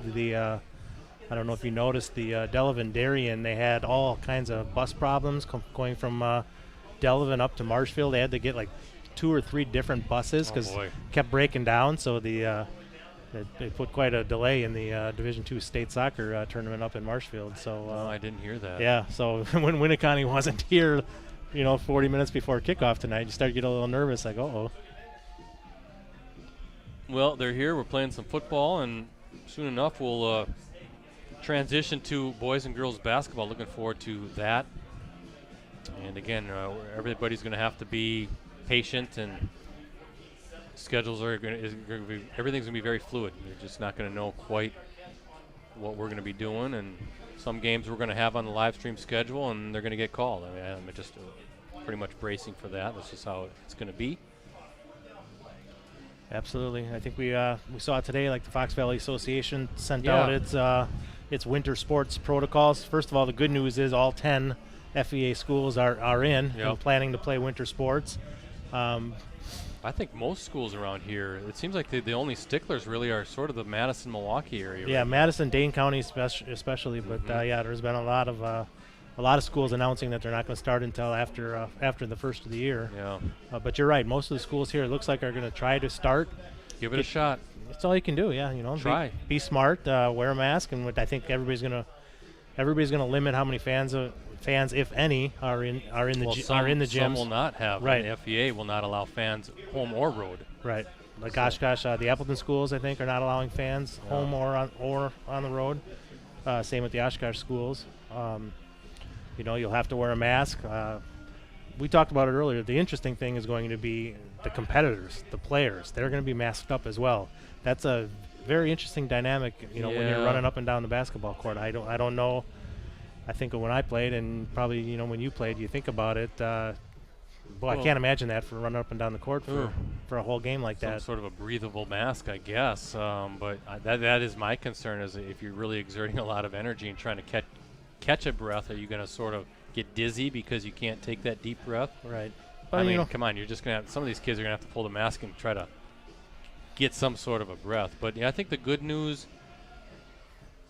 There's somewhat. I mean, we've been dealing with this since March. I mean, and this is COVID-19, so this was discovered in 2019. So there's been a lot of data, right? Practically a year's worth of data and the studies, and I think while it's a pain, I think people are getting a little bit more comfortable as far as I think this looks like this has been proven, this works, that's proven that works. So I think that's why it's a good call for these schools to say, let's go ahead and let's give this a shot. Yeah. Well, I know we've talked about it, and there's a lot of people smarter than me who are making these decisions, but we've talked about it. To me, if masks work, and we're being led to believe they do, to, give it a try. Wear masks as often as you can, but let's give it a try for the kids, for their for their families, and for these teams that some of them had their seasons end last winter, before they got to finish them. Then they didn't get any kind of spring sports, and some of them may not have even had fall sports. So all you can do is give it a try. Not a healthy situation. Certainly when it comes to the schools and what they've been having to deal with and trying to get extracurriculars, not just sports, but just any extracurricular. It's just a part of growing up. It's a part of just good overall health. I mean, and we saw it. And we saw it in the fall. With like girls volleyball. Most everybody was wearing masks. During those girls volleyball matches as well. And you'd see them slide down. And they wouldn't be over their nose, and they'd slide down, and they'd pull them back up as often as they can. Obviously, when you're in the middle of a play now, if you're thinking basketball and you're running up and down the court, you don't want to be messing with your mask and trying to pull it up over your nose. But the good news for these players is that when the coaches are yelling at them, they're not going to know it. Absolutely. You can just sort of blow off the coach. Say, whatever. Yeah. I think I hear him, but I'm not sure what he or she is saying. And a good thing for some of those kids who might want to talk back to their coach. They can mumble under their breath. Now coach won't see it or hear it. Exactly. Coach will be like, "What did you say? I didn't say anything." Well, again, there's a lot of data, a lot of studies out there, and thankfully it does not seem to be a major issue with schools or sports right now. They don't seem to be big spreaders of anything. Otherwise, we would see outbreaks on teams, and I think there's some good points about these coaches are making, saying, listen, we can do this safely. These players are within our kind of quote-unquote bubble. You take this opportunity away from them, we don't have sports, then they're doing whatever they want. Right. So, and then they might get infected. So we can offer a safer environment for these kids right now just by participating in basketball or whatever sport they're playing. I think the coaches and the kids are just saying, give us a chance. Let us try it. It may not work out, and if it doesn't, we'll be the first to admit it that we couldn't do it. It didn't work out for whatever reason. Yeah. But give us a chance. Well, my gut, my hunch tells me that there's going to be some issues. I think that's a foregone conclusion, but I think that basketball is going to grind through like we saw with football. There's going to be some interruptions from time to time, but I think at the end of the end of it, it's either going to be one of two things. We're going to see more of we're not going to have a state tournament. I don't think anybody is going to anticipate we're going to be in the Kohl Center in Madison. We'll either see kind of what we saw with volleyball and cross country, like each division's going to be at a different site. For instance, Little Chute hosted the Division 4 girls volleyball state championships, and Kaukauna, I think, had the Division 2. Wisconsin Rapids had Division 1. So I think we're going to see that, or we're going to see kind of a regional district type thing. We're just going to kind of pot them together, and we're just going to sort of have a culminating event. I would be very, very surprised if we end up in the Kohl Center playing basketball this year. Right, and certainly, especially because of the restrictions at UW-Madison and in Dane County. I mean, that may not even be an option. Right. You never know. But the interesting thing is basketball is one thing. Wrestling is the one that we have so many great wrestling programs around here, with Wrightstown winning the Division II championship last year, Kaukauna, Freedom, Luxembourg, Casco. You can go on and on. So many good wrestling programs, and a lot of these big normal weekend invitationals where 8 or 10 teams, those just aren't going to happen this year. No. Teams are going to wrestle probably once a week, one dual meet. And I think the FVA is going to do a lot of those on Saturdays now. Okay. So they'll just have like a FVA dual meet like every Saturday, or maybe not every Saturday, but on Saturdays. And it's better than nothing. It's better than nothing. But again, how do you hold a wrestling tournament? I can't even imagine how you're going to pull off wrestling. God, I hope they can do it. I hope it happens. I hope it happens for those kids. But we're going to find out. But not to get all medical on it, but luckily there's been some good news. Some vaccines have shown to be very promising, effective vaccines, and I think we're going to start seeing the first doses sort of administered here within the next couple weeks, the next few weeks. Some of the frontline workers, the healthcare workers, and police and the first responders, I think, are going to be high on that list. And now we're going to start seeing it rolled out. I saw a study, I think the New York Times published it, that maybe if you have been infected, the antibodies now are looking like could last a lot longer than maybe what was initially thought to be the case. So those are good developments, promising developments. So hopefully that gets us into a situation where when we're doing this again next fall, that it's kind of all systems go again. We're kind of used to what it used to be. Absolutely, and you see this game tonight and all the other games, tonight going around the state, how important this is to kids and how important it is to their parents and the coaches and the student body as a whole. So anything anybody can do to make it safer and give these kids an opportunity, I think we should be trying to do that. Absolutely. So you and I think, have always been kind of on that same wavelength. Just try it. Just try it. If you have to pull back, then you do. But I understand the other way of thinking too. It's always best to maybe err on the side of caution, then look back and think, dang, we should have really tried this. But luckily, I think even going in the fall, there was enough data, enough studies that says I think we can accomplish this safely. Absolutely. A couple score updates, Brett, here. Halftime, Fox Valley Lutherans leading Kewaskum 14-7. That's a Division II game.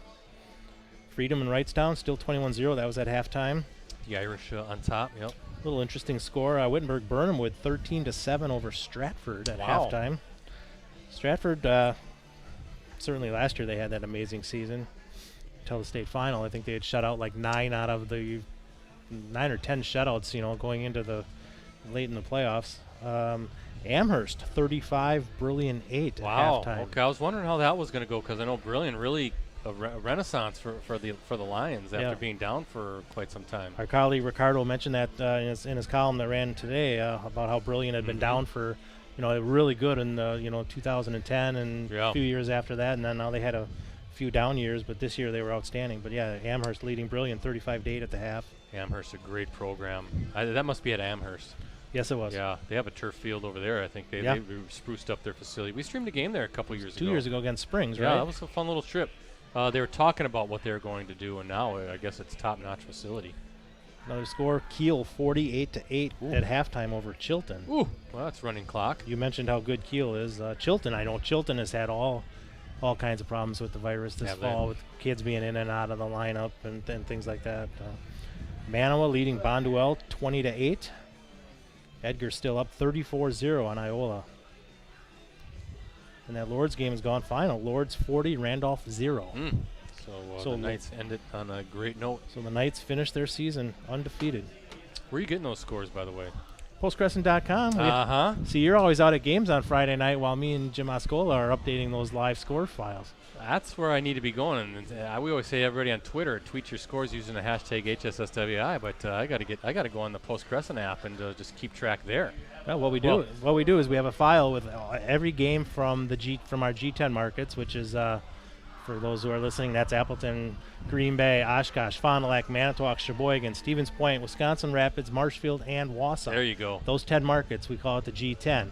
So we put all the games that are being played from those 10 markets for the schools we cover in one file. That file runs on all 10 of our websites, and we update those scores throughout the night. On Friday night, we get scores from Twitter, we get scores from you name it, those hashtags you mentioned, WISFB and HSSWI, we follow those and we update that file. So that's where I was getting those scores. Rosie at the first game we streamed, he tried a little an experiment. He had a ticker, and I was supposed to try to update the ticker on the screen. That didn't go so well. Yeah, I was watching that game and I was watching the ticker, and that was an utter failure on my part. I don't know if that was a failure on your part. It was I was hoping that was going to be a one-time thing. Let's just say that. Rosie was trying to be too ambitious there, and I said to him, I can't do this. I think it's a great idea. It is. I think it was a great idea. Another person to be just managing that. Speaking of another person, we've talked about it. Man, it'd be nice to, for some of these streams, whether we try it in basketball or football next fall or even football during the alternate season in the spring, try to get another camera down on the sideline. Yeah. I don't know if we have the technology yet to do that, Rosie. If not, you should requisition that and have somebody pay for it. Order it. I'm giving you permission right now. Order that equipment. There you go. So we can get some cameras down on the sidelines of these basketball games and these football games. I think it will work better in basketball just because that signal, our wireless signal, would be much better than out here. I think might be a little bit more of a challenge.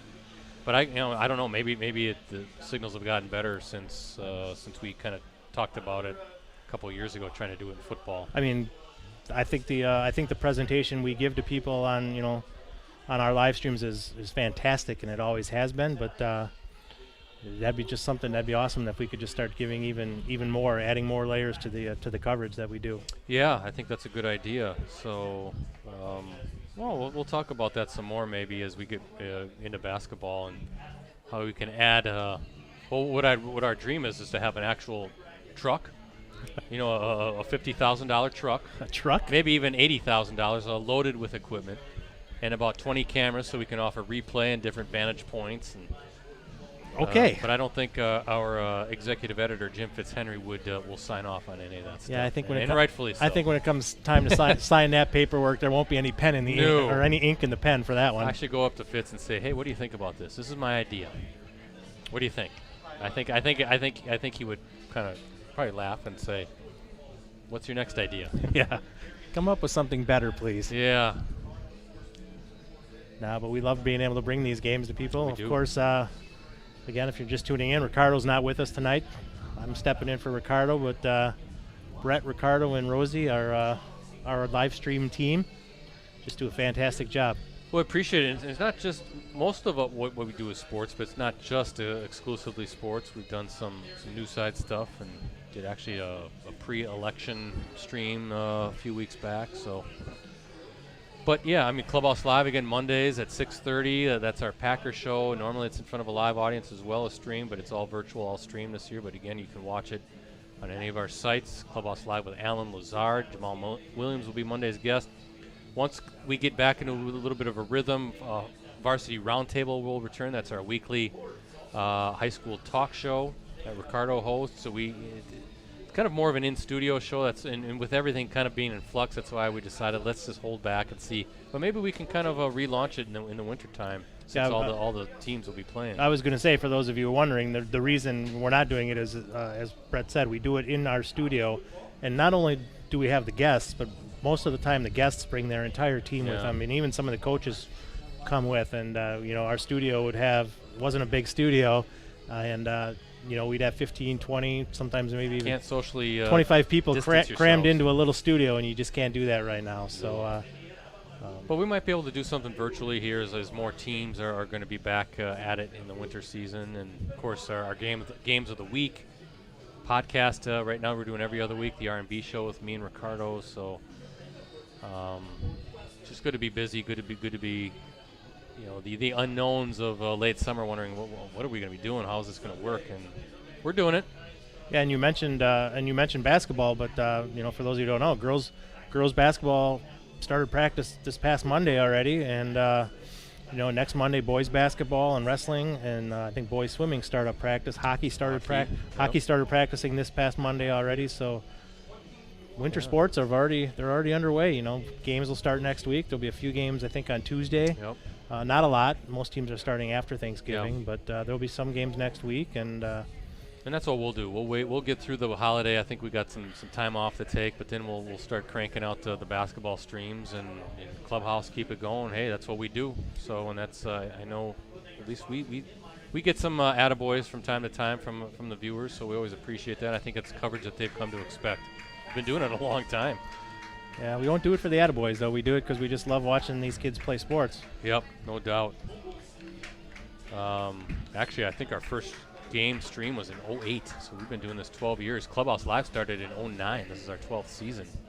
Closing in on 300 shows already, so done a ton of Varsity Roundtable started in 08, so we've been doing this 300 shows. We've done almost more shows than Law and Order. More than NCIS. We're syndicated now. We're syndicated. More than, was it Bonanza? Was it Gunsmoke? Gunsmoke, maybe, yeah. One of those had, I think, either Bonanza and Gunsmoke, NCIS, and Law and Order, I think, are like the longest, most episodes. Yeah, so we should get something for that. We'll hit 300 probably next year towards the end of the season, but again, it's expected coverage, and I'd like to think, actually, when we started doing this in 08, we got a lot of strange looks. Sort of ahead of our time a little bit. Now a lot of people are streaming content. So Joel Christopher, our old executive editor, was a big proponent of that as well. And Jim Fitzhenry now is the same way, so we appreciate their support. And we see it now a lot of the schools are starting to have the equipment and starting to stream their own games and things like that. And they like it more, though, when we're here because they're pretty limited in what they can still offer. So right. But yeah, I mean, you're seeing a lot of different schools, so streaming is The weird looks that we used to get 12 years ago, we don't get those looks anymore. I remember I used to, when I would send emails, say I'd have to explain live streaming to the athletic director. Now you just say we want to stream a game. Yeah, come on in. You're doing what? You want to bring, how much equipment do you want to bring? Yeah. And now a lot of these press boxes are actually equipped with internet access, so it's a good setup here as the third quarter is underway. Little Chute's going to start the half with the football. That's Nolan Lamers bringing it back. Looking for some blockers. Stiff arms his way. Wow, brought down finally 45, 46-yard line. So good run by Lamers to start things off. Last half of football for both teams here, and got off to a good start there for the Mustangs.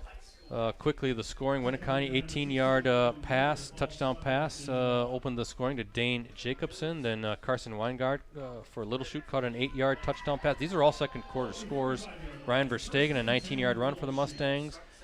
Mitchell Matusik for the Wolves, an 80 or hook and lateral play. Didn't get the exact yardage there, but he scored late in the half. And then Tate Huss on the 1-yard touchdown pass from Cade Van Asten, and that was the first half scoring. Little Chute up 21-14. And Drew Joten back in at quarterback now for the Mustangs. Right away, slinging it. That's Carson Weingart, who's had a nice night, showing some good hands. So good job by the Mustangs receivers, Weingart and Huss. And Joten slinging it. That's a route that they're definitely hitting on with Joten at quarterback. That just like that 10-yard out pattern.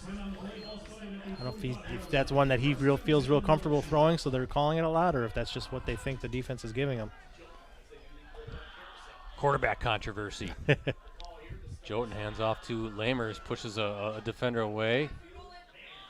Could have gotten some more yards, but I thought number 21, Mason Wysinski, the outside or the linebacker senior, did a nice job of slowing down Lamers on that run. Probably about a 2-yard gain. 2nd and 8 coming up. Something to watch here. Brett Youngbauer came in on the tackle there, and he was slow getting up. He, of course, is the quarterback when Winneconne's on offense, and he's coming off the field right now. Yeah, number 4 kind of slowly trotting off. So Winneconne wants to make sure it protects its quarterback so he can play another half of football here. Youngbauer being a junior, he'll be back next year. 2nd down, actually 7, ball at the 42-yard line for the Mustangs as Joten waiting for it. Little pass, I guess you call that, to Tate Huss on the sweep, the jet sweep. Late flag coming in here. See that a lot now in the NFL with Matt LaFleur's offense. That's just that little touch pass. Some people call it a jet sweep. I think when they hand it to him, they call it a jet sweep, and then now I hear people calling it a jet pass. So okay. When they kind of toss it 1 yard in front of them like that. It's always evolving. Whatever. It's a pass. Can't keep up. They're going to mark that one off against the Mustangs. Looks like it, and it's going to be a hold. So Little Chute will walk it back. Official there, the referee was just checking with that Winneconne sideline. Hey, what do you want to do here? Take the penalty or the down?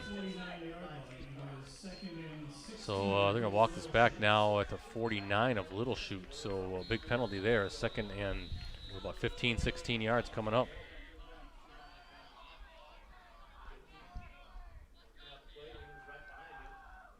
High snap. Joten's just going to take it himself. Big hole. Wow. Ooh, big hit.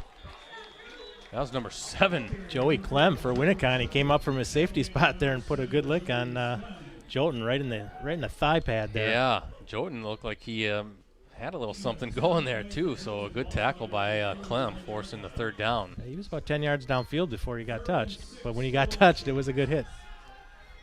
3rd and 6 for the Mustangs. This is 4-down territory, up a score. We're going to find out here if they don't get the 1st down. Lamers, no. He's number 60, I think, got in there first for Winneconne. That's Mitchell Braun, senior defensive lineman. And it looks like Ted Evers is going to keep that offense out on the field. Yeah, maybe not. No, the guy is bringing out his punt unit. So Little Chute going to protect that one-score lead. Ted Evers, of course, a graduate, really good football player back in the day for the Mustangs. I think he might have played in the Shrine Bowl. Remember the old Shrine Bowl? Now called the Wisconsin Football Coaches Association All-Star Game. Yeah. Still the same game. I covered that almost 20-some years ago. I've never, ever had to cover that. Actually, more than that. I was working in Waukesha part-time, and I drove up from Waukesha to Oshkosh to cover that game, so it would have been like 1988 or 89. Shows you how old I am. I know Ricardo's covered that. It was actually Little Chute burns a timeout, talk things over, but yeah. Ted Evers doing some good things, taking over for Brian Richkowski, who took over for Greg Enns. Enns was here for a number of years. Now is at Manitowoc. He's at Manitowoc, right? Yeah. He'll be playing in the spring. Yep.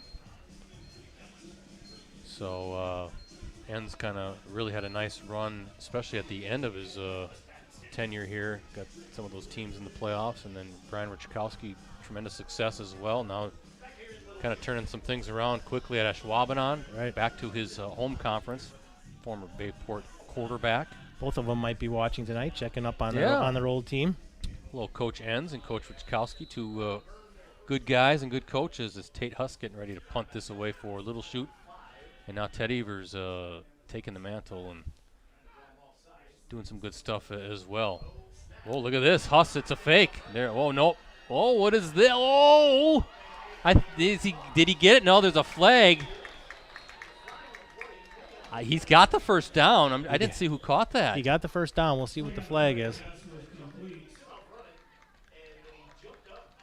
Got to wonder if it was some kind of illegal formation or something. Yeah, the way, I wonder. The way they shifted around. Well, it was the official along the Winneconne sideline threw the flag, so I think maybe he got an earful. Yeah. But I think that was Tate Huss on the no, Tate was the one who threw it. Tate threw it. I think the catch was by Peters, 19. Yeah, I think you're right, Timothy Peters. So there's going to be a penalty against Little Chute. But now the Mustangs dipping into their bag of tricks. That was a nice little play. That's one of those things where you practice it, and then you do it right in practice, and then you get in the game, and if just one guy lines up just in the wrong spot, or when they did that motion, one guy maybe needed to come off the line or something like that. So now 4th and 10. You do it again? Why not? I don't know if you do the exact same play, but try something, a little trickery here. Again, you're in the last half of your season here. Go for it. When you got an athlete, one of your skill position guys punting too, so you do have some options. Absolutely.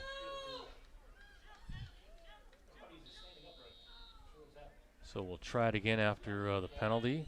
Again, Huss back to punt it, and this time it's just going to be a clean, old-fashioned punt. Great bounce.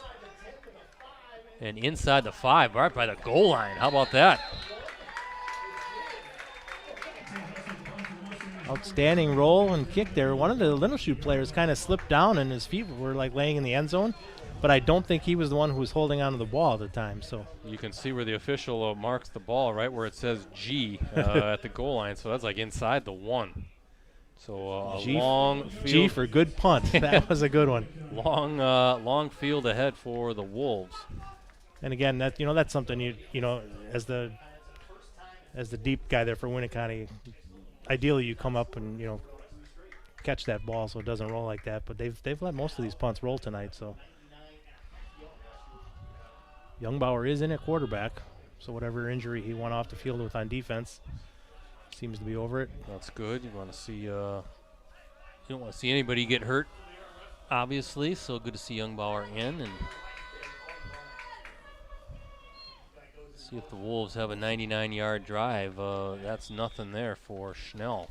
Seth Schnell, senior running back. Ryan Verstegen again just came up from his middle linebacker spot and cut out his legs. He's a heck of a linebacker. Absolutely. And he's been doing that for a number of years now. Yeah, too. I remember watching him as a sophomore and thinking, wow, 2 years from now, that kid's going to really be something. Yeah.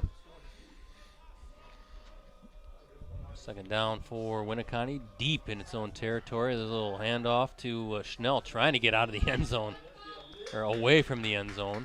It's always risky when you put that ball in the air in your own end zone with that wide pitch like that. So 3rd down coming up. Boy, this is another big spot for both sides. Talk about field position right now. If a Little Chute defense can force a 3-and-out, they're going to have outstanding field position coming up. Boy, Winneconne somehow needs to flip it. So 3rd and 8. Ball's going to be, I guess, at the 3-yard line officially? Up to 3, yeah.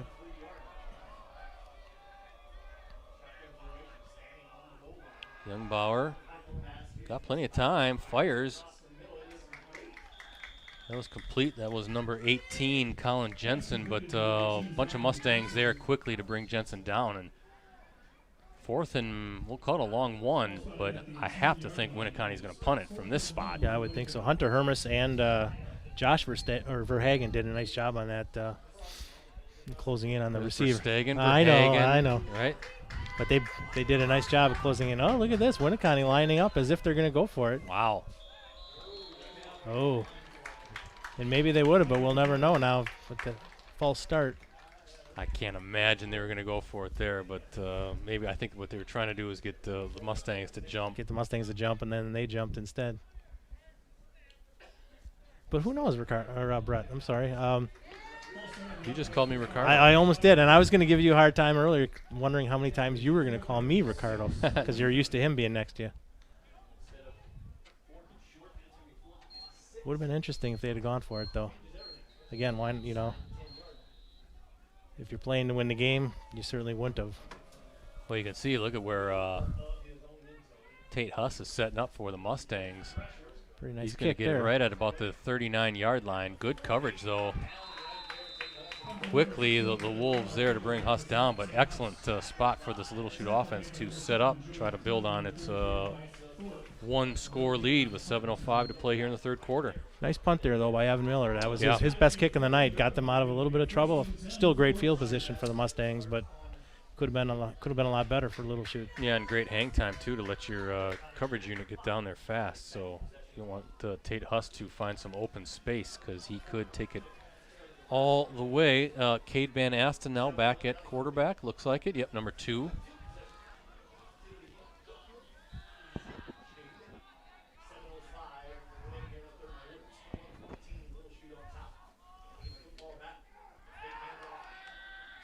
Van Asten fires. Ooh, tough throw. Nice catch. That's Huss. Picked up about 8.5, 9 yards there on first down. Boy, these receivers, again, Huss and Weingart having nice games. Good hands. That was a contested catch, but I think Huss did a good job sort of boxing out the defender along that sideline. Second down coming up. Yeah, they're definitely finding some success with those out routes.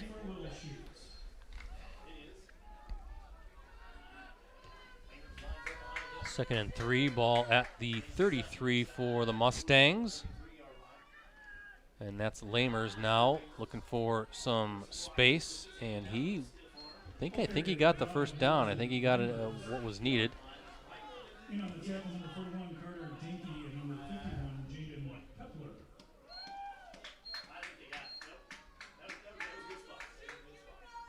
And that is a first down run for Lamers.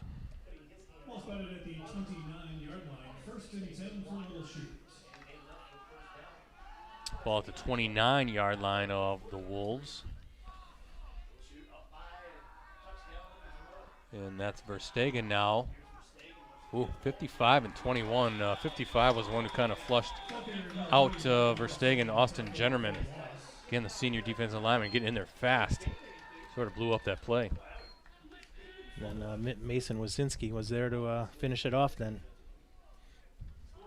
Second down coming up. Mustangs up 21-14, as you can see on our scoreboard. All the scoring in this game in the second quarter. So it stands to reason we're going to have a scoreless third quarter, and that's going to set up for one heck of a finish. Play some overtime. What do you think of that? Why not? You don't want this football season to end, right? Not on a night like tonight. Might as well just stay out here all night. Not cold at all. Ooh. Wow. That was number 41 sacking Verstegen, or Van Asten, Carter Danke. Somebody else got in. There might have been number 21 who got in there. Mason Wasinski, the linebacker, kind of blew up that play, and Van Asten just didn't know where to go. Too much pressure in his face. Yeah, Van Asten was looking to his right. He had Weingart wide open on the left side of the field, but he didn't have time to even look to the other side of the field. So third and a whole long way to go.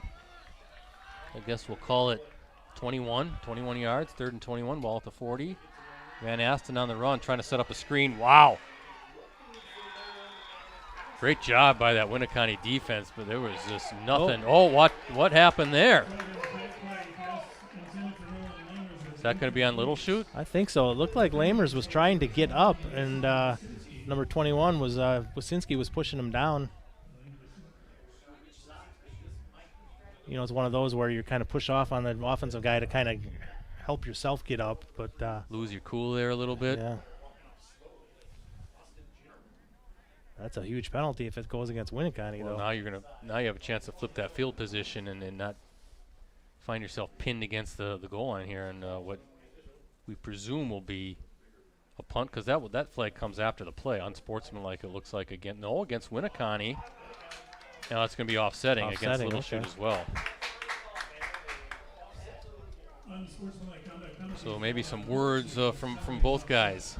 The coaches in the Winneconne box, a few boxes over from us, said that's a good call going offsetting penalties.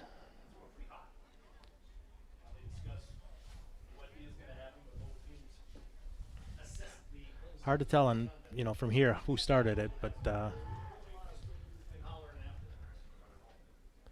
would have been a huge penalty if it went against Winneconne. No, absolutely. Like I said, even if it is against the Mustangs, you back them up. It's 15 yards that could be critical in this drive, especially where Winneconne started the previous series inside their own one. And the punt team now coming onto the field for Little Chute. 4th and 21 now. So because it was after the play, it was a dead ball foul, which so the incomplete pass counts, and then it now goes to 4th down. Folks in front of us here, the Little Chute fans screaming they think it should be 3rd down.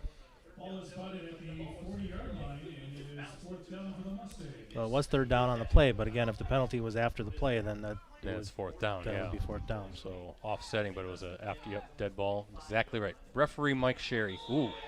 What happened here?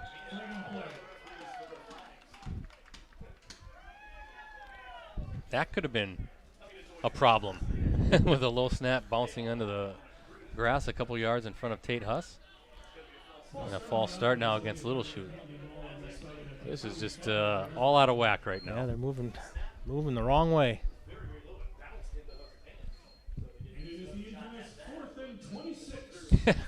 You hear the PA guy next to us, the infamous 4th and 26. Packer fans hate that. That was 4th and 26 the other day against Jacksonville. Right. I said that when we were watching the game. I said that is not a good down and distance for Packer history. Wow, straight up. And look at this roll coming back. It's going to go down as a 1-yard punt. Is that all it is? I think so.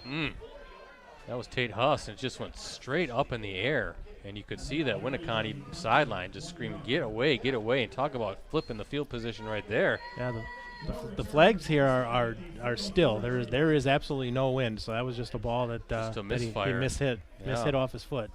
So all of a sudden, a chance to kind of pin them back a little bit again. Winneconne is going to have the ball 1st and 10 on its own 44-yard line.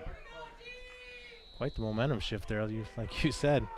Little Chute would look to be marching down the field and maybe heading in for another touchdown. Youngbauer swings it over to Schnell. It was a good job by Timothy Peters getting in on Schnell. Winneconne definitely trying to get the ball into Schnell's hands any way they can. 2-yard pickup. Winneconne back to the line of scrimmage.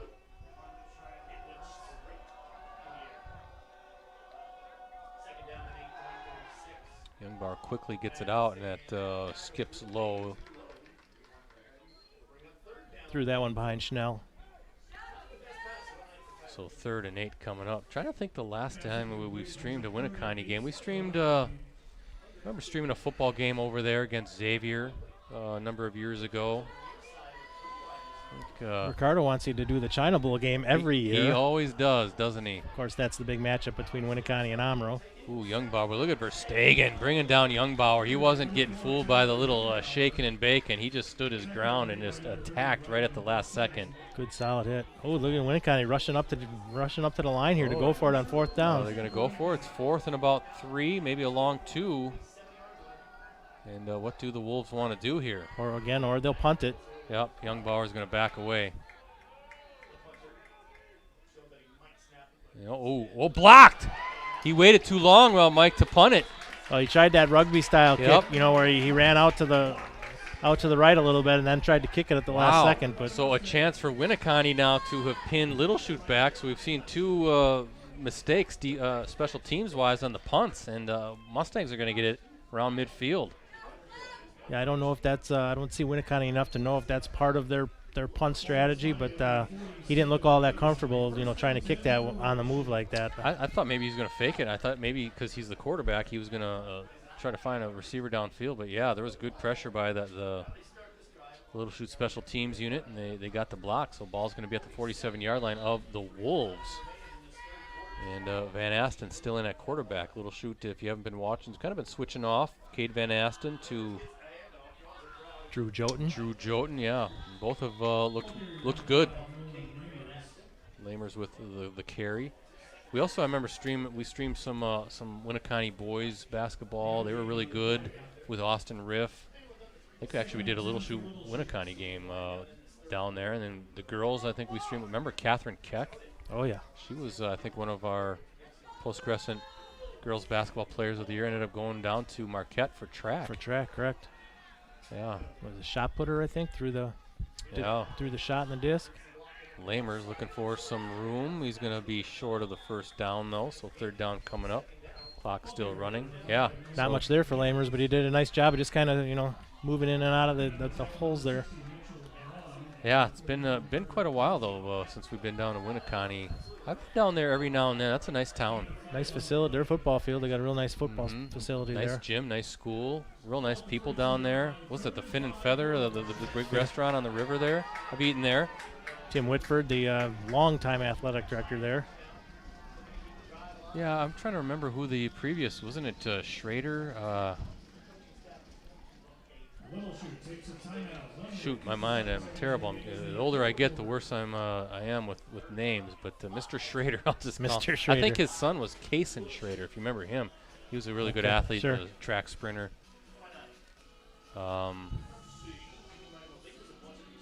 Yeah, so good people down in Winneconne. That's a pretty area. It's a real nice area down there.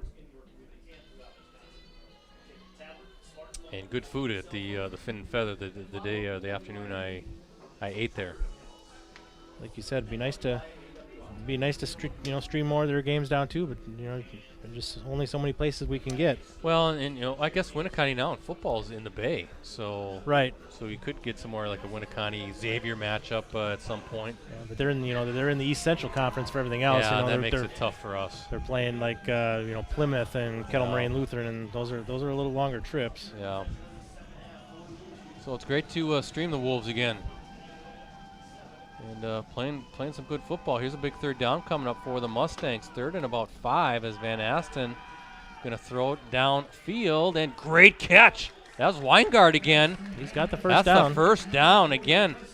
Great job of Van Asten throwing it high and letting his receivers just make plays. Weingart showing some good hops. High pointing that ball. Comes down in front of the sideline. First down. Big third down catch. Yeah, didn't get a very good spot. I thought he was closer to the 35, but they moved it back a yard, but still had enough to get the first down. Under 2 minutes left in the third quarter here.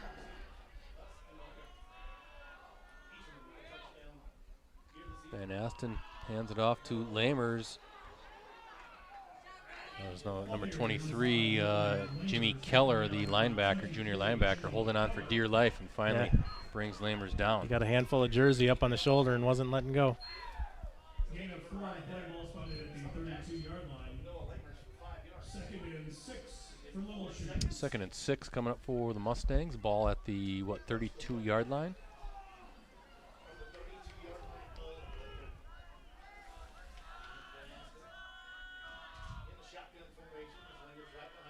Lamers. Oh, wow, I didn't think there was anything there. That was a big old number 60 doing some work. Mitchell Braun, again, the defensive lineman, 5'10", 230 pounds. Wrapping up Lamers around the waist and not letting go. He's played a good game, Braun. He's been he's gotten some good penetration on a lot of plays tonight. So let's see, 3rd down coming up again for Little Chute. 3rd and 3, ball at the 29-yard line. We'll see if This is the final play of the third quarter. It's going to be a handoff to Lamers. He's got the first down and more. Spins his way inside the 20, near the 15-yard line. Clock stops to reset the chains, but I'm guessing that's probably going to be the final play of the third quarter. Flags another are flying. flag. Yeah, is there some chippiness going on? There's some extracurriculars, as we say, down on the pile. You see Cade Van Asten gently handing the football to the official, though. And then Ryan Verstegen now trying to plead his case. Let's see who's this going to be against. Might be another offsetting situation too. Yeah, you know, once the emotions get high, it's hard to dial it back down. So unsportsmanlike against Winneconne. And that's just going to be on Winneconne, so they're going to move the ball a little bit closer to the goal line. Half the distance to the goal line.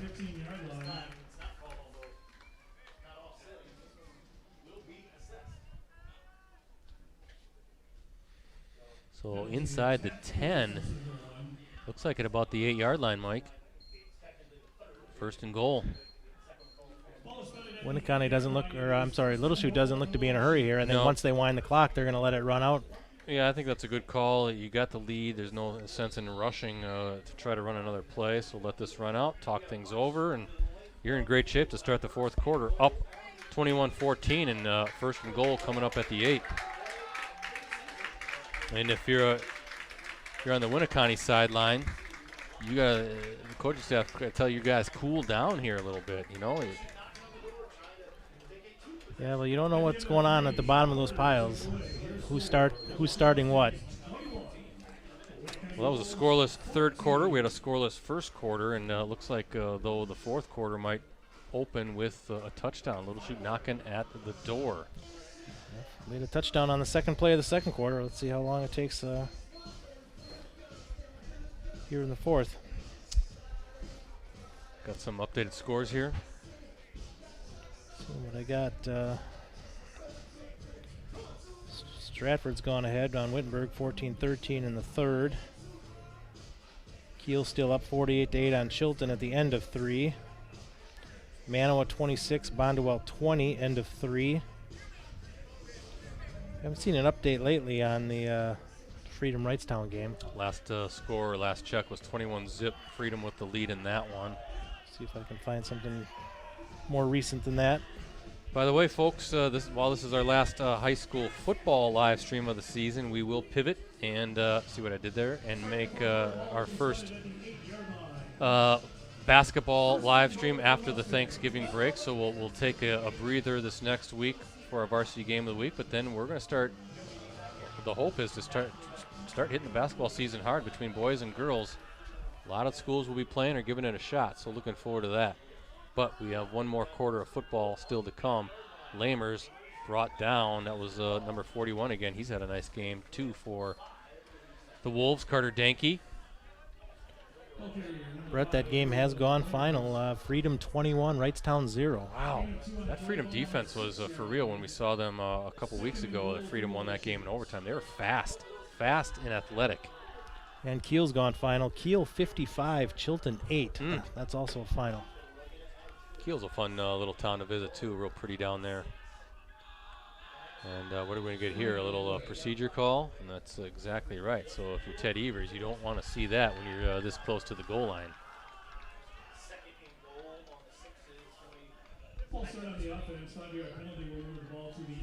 So second and goal, 5-yard penalty moves it from the 6 to the 11. Second and goal for Little Chute. And you obviously want to score a touchdown if you're on that Little Chute sideline, but worst case scenario, you hope you have a kicker to make it a 2-score game and punch it through if you need to attempt a field goal. Van Asten waiting for it. He's got, heavy pressure, almost picked off. Carson Weingard was too high for his hands, but Mike Van Asten was pressured hard and got hit as he threw it. And nearly intercepted it in the back of the end zone. That looks like that's number 22 who nearly caught it. Logan Fink, yeah. I think, like you said, he got hit there, and it just caused the throw to go high. He had him open. He had him open, yeah, but great pressure by the Wolves. Now it's third and goal at the 11 for the Mustangs. and this will be very interesting. How do you feel about your kicking situation? I think you're in 4-down territory here. Okay. Oh, pressure again. Oh, nice job by Van Asten, just a step up into it, not get dropped for a huge loss. Now it's 4th down, but here's the thing: if you like what you have in your kicking spot, I think they're going to maybe. They're going to try it. They're going to try the field goal, try to get a 2-score lead. Your advantage right now is it's not a cold night and it's not a windy night. Flags are completely still right now, so wind will not affect anything here. Winneconne's done a really nice job of dialing up pressure on those 3rd down plays. So Gail Bedoya, the kicker. I hope I'm saying that right. We're going to spot this one. It's a 30-yard attempt, maybe a 32-yard attempt. 32 yards. Oh, now they're. What are we doing here? So Van Asten actually he's looking for the.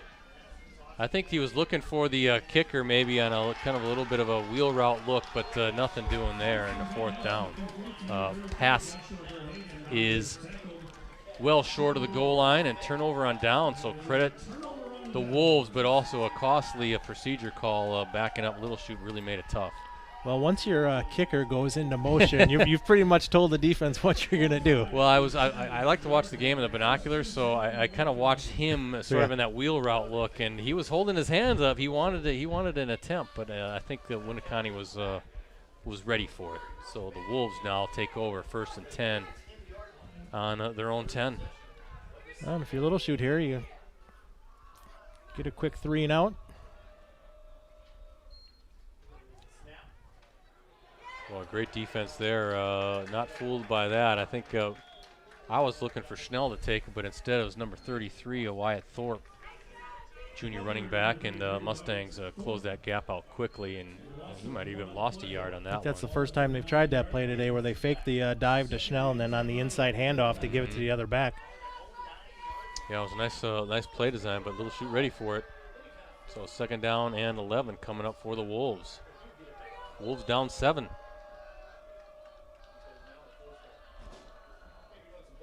We'll toss to Schnell. Great job by number 19, Timothy Peters. He set the edge on that, didn't move. Schnell, I think maybe was looking to bounce it outside, but he had to turn it inside, and that's where a whole bunch of Little Chute defenders were. 3rd down. Peters made the play there, but Verstegen came up and.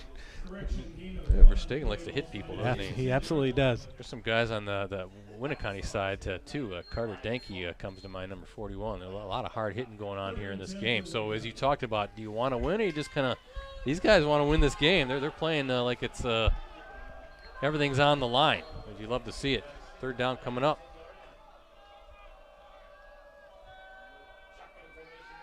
Youngbauer, he's got some time downfield. Oh, nice catch, and that is a 1st down grab. Is that number 18? Yeah, Colin Jensen. Too much time if you're the Mustangs defense to let Youngbauer scan the field, and threw a nice little pass, but great catch, low catch, and that moves the sticks. That was a 3rd and 11 throw. Yeah, huge conversion for the Wolves.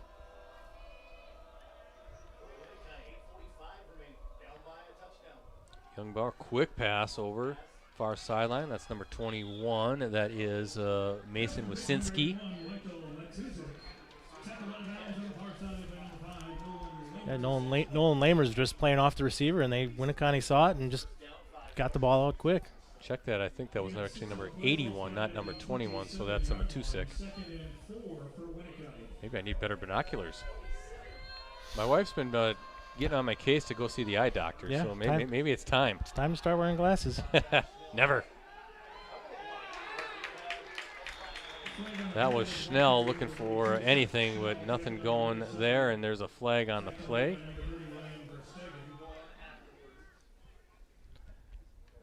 As you see Timothy Peters limping off the field. He took a pretty good shot. He got hit on the hip there. Looked like it, or hip or quad, something, you know, somewhere around there. And a holding call to make matters worse for the Wolves. Going to back them up. You can see Peters trying to fight that off. 10-yard penalty will put the ball at the 17-yard line. For anybody who's ever played that, you get a direct hit right on your quad. That is a painful injury. Yeah, he looks like he's hurting right now as he's trying to shake it off a little bit. I was trying to set up a screen. Wow, great job, Verstegen bringing down Matusek. How about Verstegen showing some quickness out there? Yeah, he's been all over the field. Got your linebacker defending a wide receiver, and Matusek had nowhere to go. He'll hit you hard when you run up the middle, and he'll chase you down on the outside. Oh, he was there quick.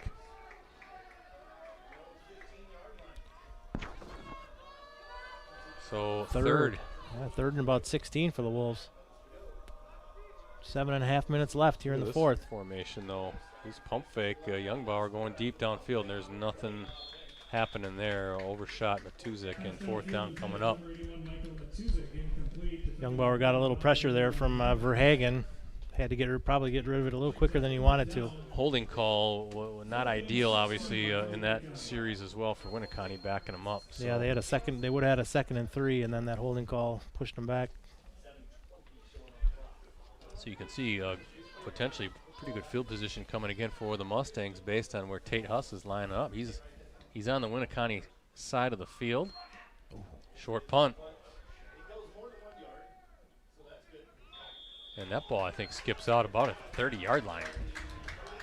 Verstegen got some pressure there on the punter. Didn't deflect the punt at all, but probably rushed him a little bit. Yeah, some tough punts tonight. Good look at Ryan Verstegen, the very talented Mustangs senior. He's tired. Look at him. And he should be. He has played a whale of a game tonight. He's leaving it all out here, isn't Absolutely. he? Kind of like I remember when we live streamed the FVL Freedom game. I was talking to Sean Hill, the athletic director at Fox Valley Lutheran, and that was the Foxes upset Freedom and talking about trying to play through this and deciding to play. And he goes, you know what? If we hadn't played this game, a whole bunch of seniors wouldn't have this memory right now. So you think about as you watch Ryan Verstegen, just the memory he has of getting through this, leaving it all out on the field, and getting that opportunity. Yep. All these guys, not just him, but everybody on both sides, and everybody who's playing this season, playing tonight.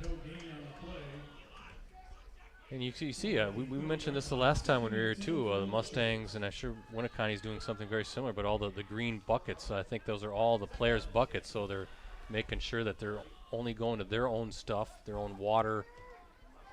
You know, there's a good look there. Just creative thinking, you know, how do we make sure that we're not grabbing a communal water bottle or, you know, something like that.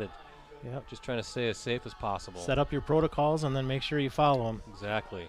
Drew Joten now in. Little pass to Weingard. Look at this, big stiff arm, and I thought he was going to get dropped for a loss. Instead, some good job by Weingard to ward off some defenders with the stiff arm. Yeah, 2 excellent stiff arms there. And some good blocking as well. So a good gainer on the little, what are we calling that? Jet pass. Jet pass. Jet pass.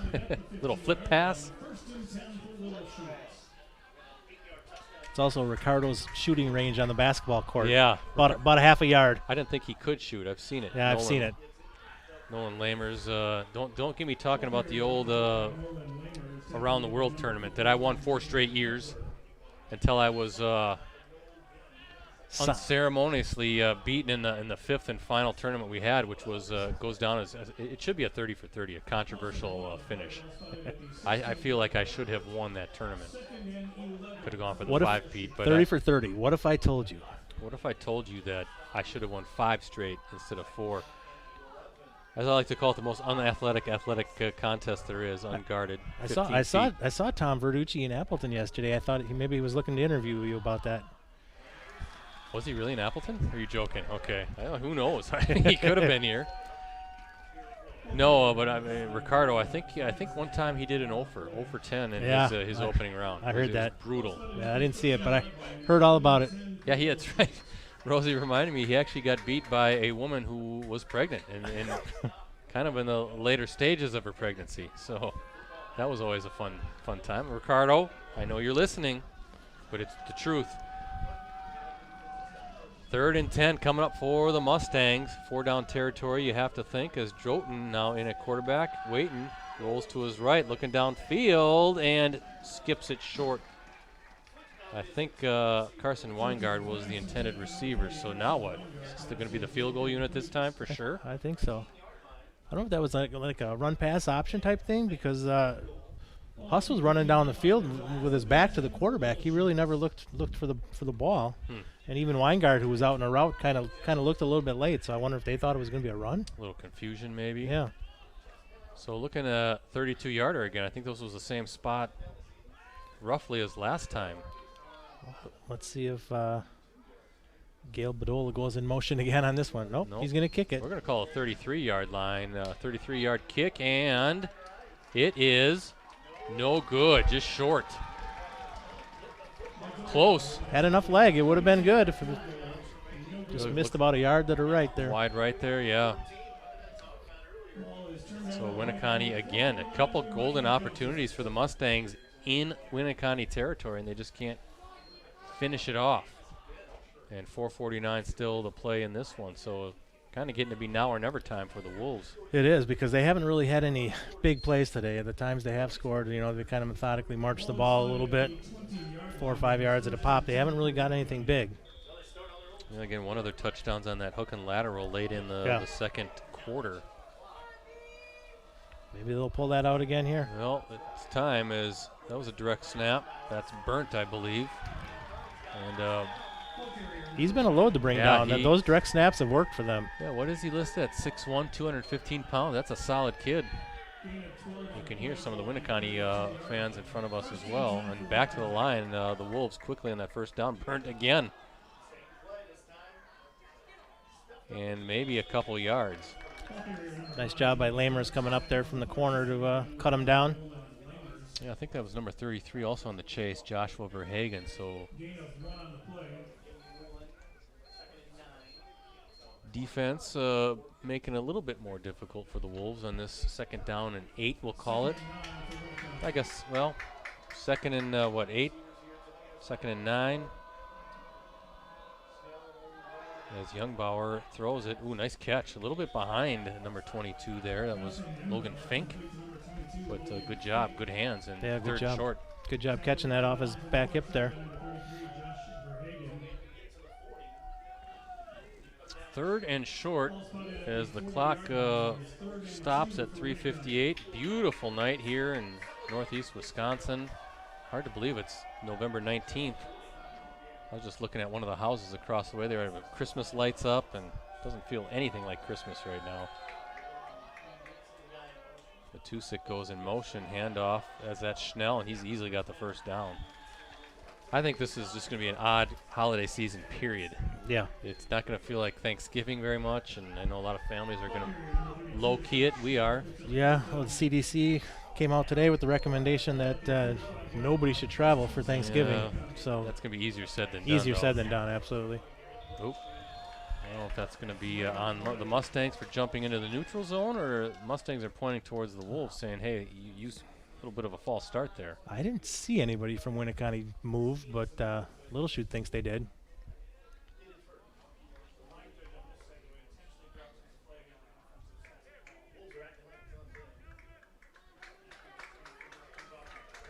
Long discussion here. Winneconne's moving back like it's against them.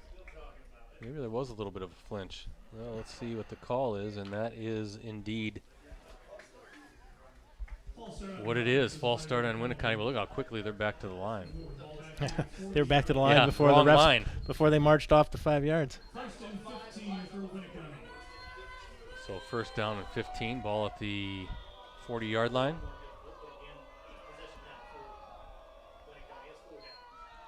Youngbauer quickly to Matusik on the far sideline.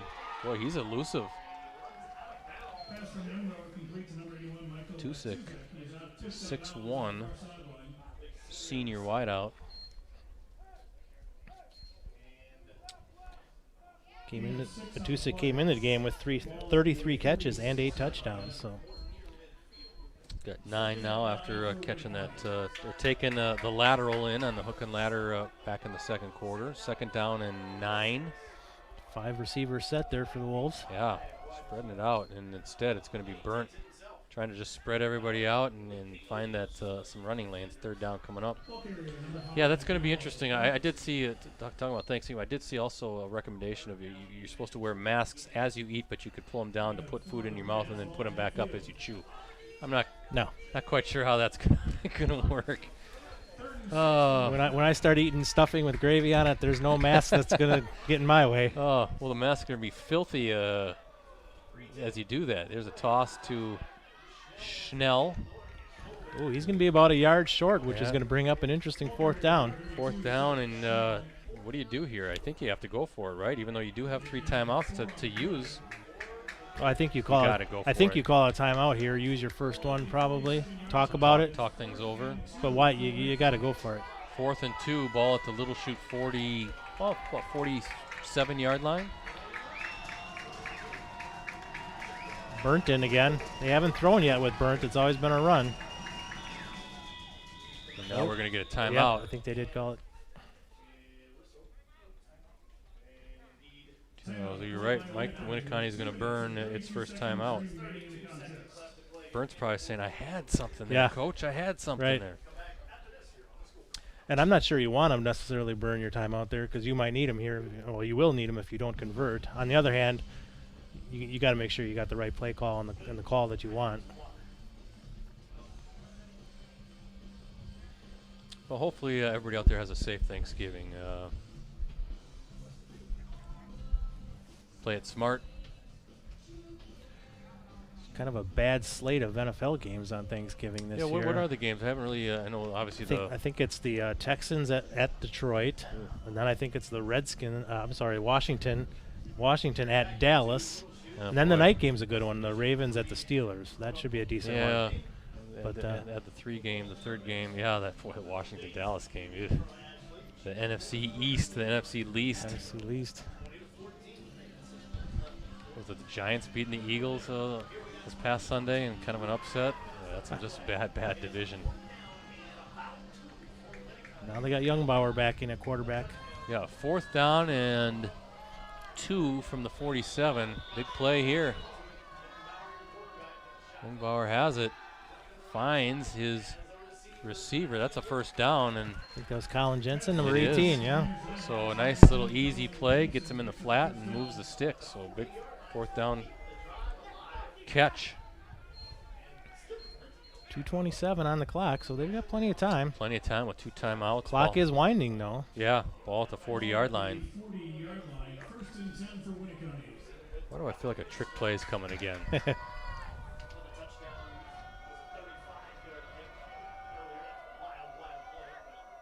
Mustangs bringing it quickly. Oh. Nope, they backed out. Matuzik was the intended receiver. It looked like there was some pressure, but then they had to go. I think it was number 18 or 19 for the Mustangs. They had to go cover the. Yeah, it was 18, Andrew Rohde. I think they wanted to throw that screen, and then Rohde did a nice job of covering the flat. So. Yeah, bailed and then covered the Wolf, who was running free in the flat. 2nd down coming up. Don't want to get ahead of ourselves here, Brett, but if Winneconne does score, do you go for 2 I was go for 2 in the win, or do you kick the extra point? Go for 2. Go for 2. I was thinking that very same thing a couple plays ago after that 4th down catch. Is Youngbauer. Watch out. And the Little Chute coaches up in the box are asking There's for the flag. Yep, they were asking for it. They were yelling for it. I think I've heard that voice before. I think I might know who that coach is. And he's right. He's right. There was nobody from Winneconne within 15 yards of that throw. He was feeling the heat. That was coming pretty fast, so Youngbauer had to get rid of it. But he had receivers downfield. He could have just chucked one out of bounds at like the 10-yard line and probably wouldn't have got that grounding call. So there's the intentional grounding, loss of down as well. Now another flag on the far the Winneconne sideline. Yeah, I think the coaching staff there said something that was objectionable.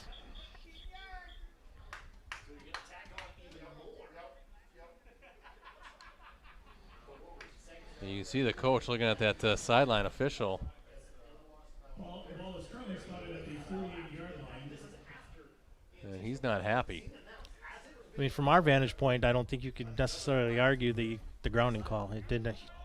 He was definitely just throwing the ball away with nobody around. So there's the unsportsmanlike. Talking about keeping your cool. Now you're taking what looked like a promising drive here, at least giving yourself a fighting chance. Look at this. 2nd down, and what are we looking at? 35, 40 yards? What do you dial up on 2nd and 40? Ooh. 2nd and 38 officially. So it was at the Little Chute 40. 3rd, yeah, that's Third down. lost it down. Lost it That's down right, on the intentional grounding. Now ball is at the 31, 32-yard line of Winneconne. And under 2 minutes to go. Making it awfully tough now. Trying to set up a screen. Oh, no, there's nowhere to go. And guess who's there in on it? They're going to call a fumble maybe? Ryan Verstegen all over that for the Mustangs again. Fumbled the ball forward about 4 yards. That's You do a little fumble rooski a here. little bright spot for the Wolves. Sets up a 4th and about 30. They're calling it 4th and 29. Do a little fumble rooski play in your just fumble it, kick it forward, push it forward. And the Wolves are going to burn their 2nd time out. 4th and 29 with 1:26 to go. Yeah, you're going to have to pull something out of the bag of tricks again, because this is the game right here. You could try the hook and lateral again, but you got to figure Little I Chute will think be they'll looking for it they'll now. Be ready for it, but there's got to be something. A little flea flicker maybe. The bounce pass. Oh, like the old the Badgers. That was Jeff Nault and Al Toon. Altoon, yeah. The bounce pass would work. That's a Rosie would- saying the Statue of Liberty. That would work if the the safeties were playing up close to the line of scrimmage. But on 4th and 29, the safeties are going to be back, so yeah. far down that they won't be fooled. Remember Jeff Nault, the former Hortonville coach. Right? I think he's in the. Doesn't he live in the Neenah area? I thought he had a kid that played for the Rockets maybe not all that long ago, but I know he's still in Yeah, that it sounds Hortonville right. school district. Did a good job with the Polar Bears back in I think the old Valley 8 days. Remember covering a Hortonville Xavier game a long time ago. Well, let's see what the Wolves dial up here on 4th and 29. 4th and 29 for Winneconne. And there's nothing going on here. Oh, he's Watch got out! Oh! Good job by Youngbauer to escape the pressure. That was Logan Fink, number 22, almost the completion, and that would have been a 1st down. Right at the last second, I think the Little Chute defender might have got an arm in there just to tip it away, but he definitely had a hand on it. I didn't think Youngbauer had a prayer there with some of the pressure he was facing, but give him credit. Tried to make a play, just couldn't get it to happen, and now the Mustangs really in complete control. Winneconne with just one timeout to go, and really you can almost just kind of take a knee. Well, I was wondering, here we go back to our conversation from the beginning of the game. Do you just take a knee and let the clock run out, or do you let the kids run a few more plays knowing this is the end of their season? I want the win. And you can see Van Asten, he's going to get under center. I think he's going to take a knee. Nope, he's going to hand off to Lamers. You always worry a little bit about a fumble at that point, but so the Wolves will take that last time out. I suppose that wasn't really a victory formation there, but I suppose he still could have taken a knee if he wanted to. Last thing you want is Joe Pisarcik and Herman Edwards here, you know. Yeah, right. You don't want that. The young folks, look that up on YouTube. Look up Herman Edwards. Was it 76 Was maybe? he with the Eagles then? Yeah, he was on the Eagles. Yeah. Now the Arizona State football coach. Yes. You play to win the game. He was There the you guy go. who said it. You play to win the game. That's what you're doing tonight. Yep. Now you could take a knee. I mean, with a minute You certainly 7. could, yeah. I mean, they've used their timeouts. You can take a knee and you're going to win the game.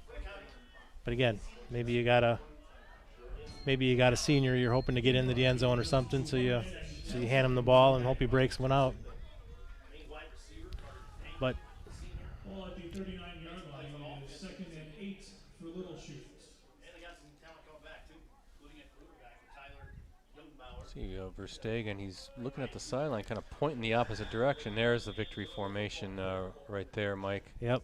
And take a couple knees, and this one will be all done. As Van Asten does just that. It's smart. It's probably the right call, but you know, in the end, the kids will remember winning their last game more than they will what they did on the last play. Yep, exactly right.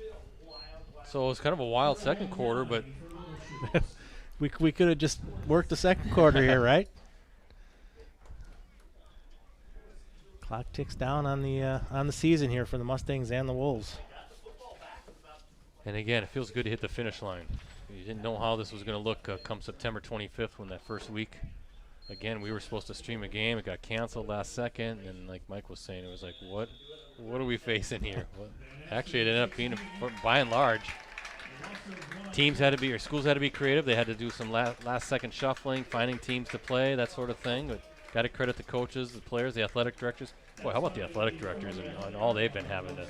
That might be a story at some point, just the headaches that they've had to put up with. And if anything good comes out of this, I think the athletic directors and the coaches and even the athletes will learn that it's good to be flexible and not so rigid with your schedules and things like that. If you can navigate this landmine of a schedule, you can navigate anything. You can do anything. You can certainly get through the spring season. The spring season doesn't look so bad anymore with all the rainouts. Absolutely. All that good stuff. But congratulations to the Mustangs. They win their culminating event, their playoff regional final.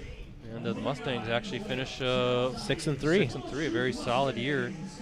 The Wolves end up 3-4. And credit Winneconne, like you said, Mike, they had to miss weeks 3 and 4. Yeah, they shut it down for 2 weeks. So just the fact that they were able to get back here and finish out the season, good for them. Yeah, and then when they came back in week 5, they lost to London 24-21, and then Xavier 27-zip, and then got a couple wins there to maybe build some momentum. They beat Wapaka pretty handily and Clintonville to set up this game with the Mustangs. So the Wolves didn't get to play Amro this year in the China Bowl, unfortunately, and you know that's a big game for both of them. But who has that right now? I believe Amro does. It's Amro. Yeah. I've never seen that thing. I guess I'd like to see that sometime. Maybe Ricardo and I were talking yesterday in the office that someday, when we're old and retired, we'll go out and watch games. Absolutely. I'll go watch a China Bowl game. My dream, though, is to go to Indiana, do an Indiana tour, and watch a bunch of high school basketball games, and maybe end it with a game at Hinkle Fieldhouse. Nice. Swing through South Bend and check out Notre Dame again, and also check out the Hoosier. The Hoosier gym is in Indiana too. Where they filmed the movie Hoosiers. So I saw a basketball game at Notre Dame about 10 years ago. It was UConn played at Notre Dame. Okay. Yeah. I've been on the campus a couple times. Yeah, we walked the campus for a couple hours before the basketball game. Beautiful area. Right. So hey, let me run down the scoring, and then we can officially call the 2020 football season done. I don't know if we can call it a success because of everything that's gone on, but anybody who got through the season relatively healthy and was able to play more than 5 games, this was a success. I'm thrilled we did 7 live streams. We got through it, and we ended on a beautiful night. Rosie's not looking like a popsicle out there. He's nice and warm. All the scoring came in the second quarter. Actually, Winneconne started off things with a 18-yard pass from Tyler Youngbauer to number 80, Dane Jacobson. That made it 7-zip, 11:09 to play in the quarter. Then the Mustangs with a couple scores. The first an 8-yard pass from Drew Jotun to Carson Weingard with 6:01 to play. That tied it up, and then the Mustangs took the lead with 4:43 remaining on a 19-yard run by Ryan Verstegen. That was actually off of a fumble. So Little Chute turning a turnover into a touchdown. Winneconne tied it up with 1:55 remaining in the second quarter on the hook and lateral. Mitchell Matusek gets credited with scoring the touchdown. That tied things up at 14 apiece. That was a 4th down play. And then the Mustangs, little did we know that would cap the scoring. A 1-yard pass from Cade Van Asten to Tate Huss with 18.2 seconds to go. That capped an 80-yard touchdown drive. 21-14 was how we went into halftime, and that's how it ends up here at Fitzpatrick Field. So with the victory, Little Chute finishes 6-3 on the season. They're the regional champions. Winneconne finishes its season 3-4. You got some scores to update quick? Before we sign off quick, final score, Luxembourg Casco 21, West De Pere 20. Wow. Luxembourg Casco. Interesting year for the Phantoms. Absolutely. And then Shawano 46, Seymour 14. Okay. And again, if you weren't with us earlier, speaking of Seymour, check out Ricardo Arguello's feature on Carson Mall, a inspirational senior with Seymour. Check it out on postcrescent.com. Absolutely, no doubt about it. So as for us, it's to be determined. Our next Varsity Game of the Week live stream football is done, but we'll be switching gears to boys and girls basketball. I'll announce our first basketball live stream of the season on my Twitter account at PC Bretzi. Again, that's going to be after Thanksgiving, though. You can access our previous Game of the Week live streams on our USA Today Network Wisconsin websites. Just go to the sports section and scroll down until you see the Watch Our Varsity Game of the Week Prep live streams link. Mike, you did a great job. I think Ricardo should be worried. No, he's got nothing to worry about, but I like being here, and I'm happy to help out whenever you guys need it. Get you out of the office, too, and hanging out on a beautiful Thursday night. Feels like Friday. I got to remember, I got to work tomorrow. Yeah. I still have some hours to put in. Yeah, I should say I'm happy to help out as long as the temperature is like over 50 degrees. We've had some cold games, too. Of course, Rosie doesn't want to hear about it because Ricardo and I were always in the press box. Even with at Kaukauna, they have some heaters, some space heaters. But Rosie there, he always does a great job and kind of make sure that everything looks great. Absolutely. Shout out to Rosie because he's the one who gets here early, sets up all the equipment. Obviously, Brett helps out too, but Rosie's making sure everything works here. Well, this fall, Rosie's been very particular. He kind of wants to set things up on his own, and I understand that being socially distanced. But I'll stick around and make sure we break it all down, and then that's it. Then we start looking at some games to do after the holidays. The holiday meaning Thanksgiving, as far as girls and boys basketball. We're gonna have some good teams on both sides. Looking forward to that. Some really good FVA games, some good Northeastern Conference games, some good Bay games.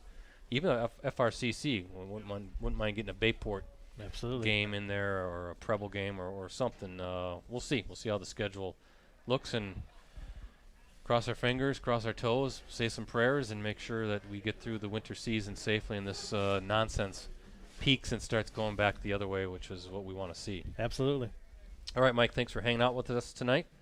For Rosie, for Mike, and the crew with USA Today Network Wisconsin, I'm Brett Christopherson signing off from Fitzpatrick Field here at Little Chute High School, where once again the final score tonight, the Little Chute Mustangs 21, the Winneconne Wolves 14. Thanks for watching, everybody.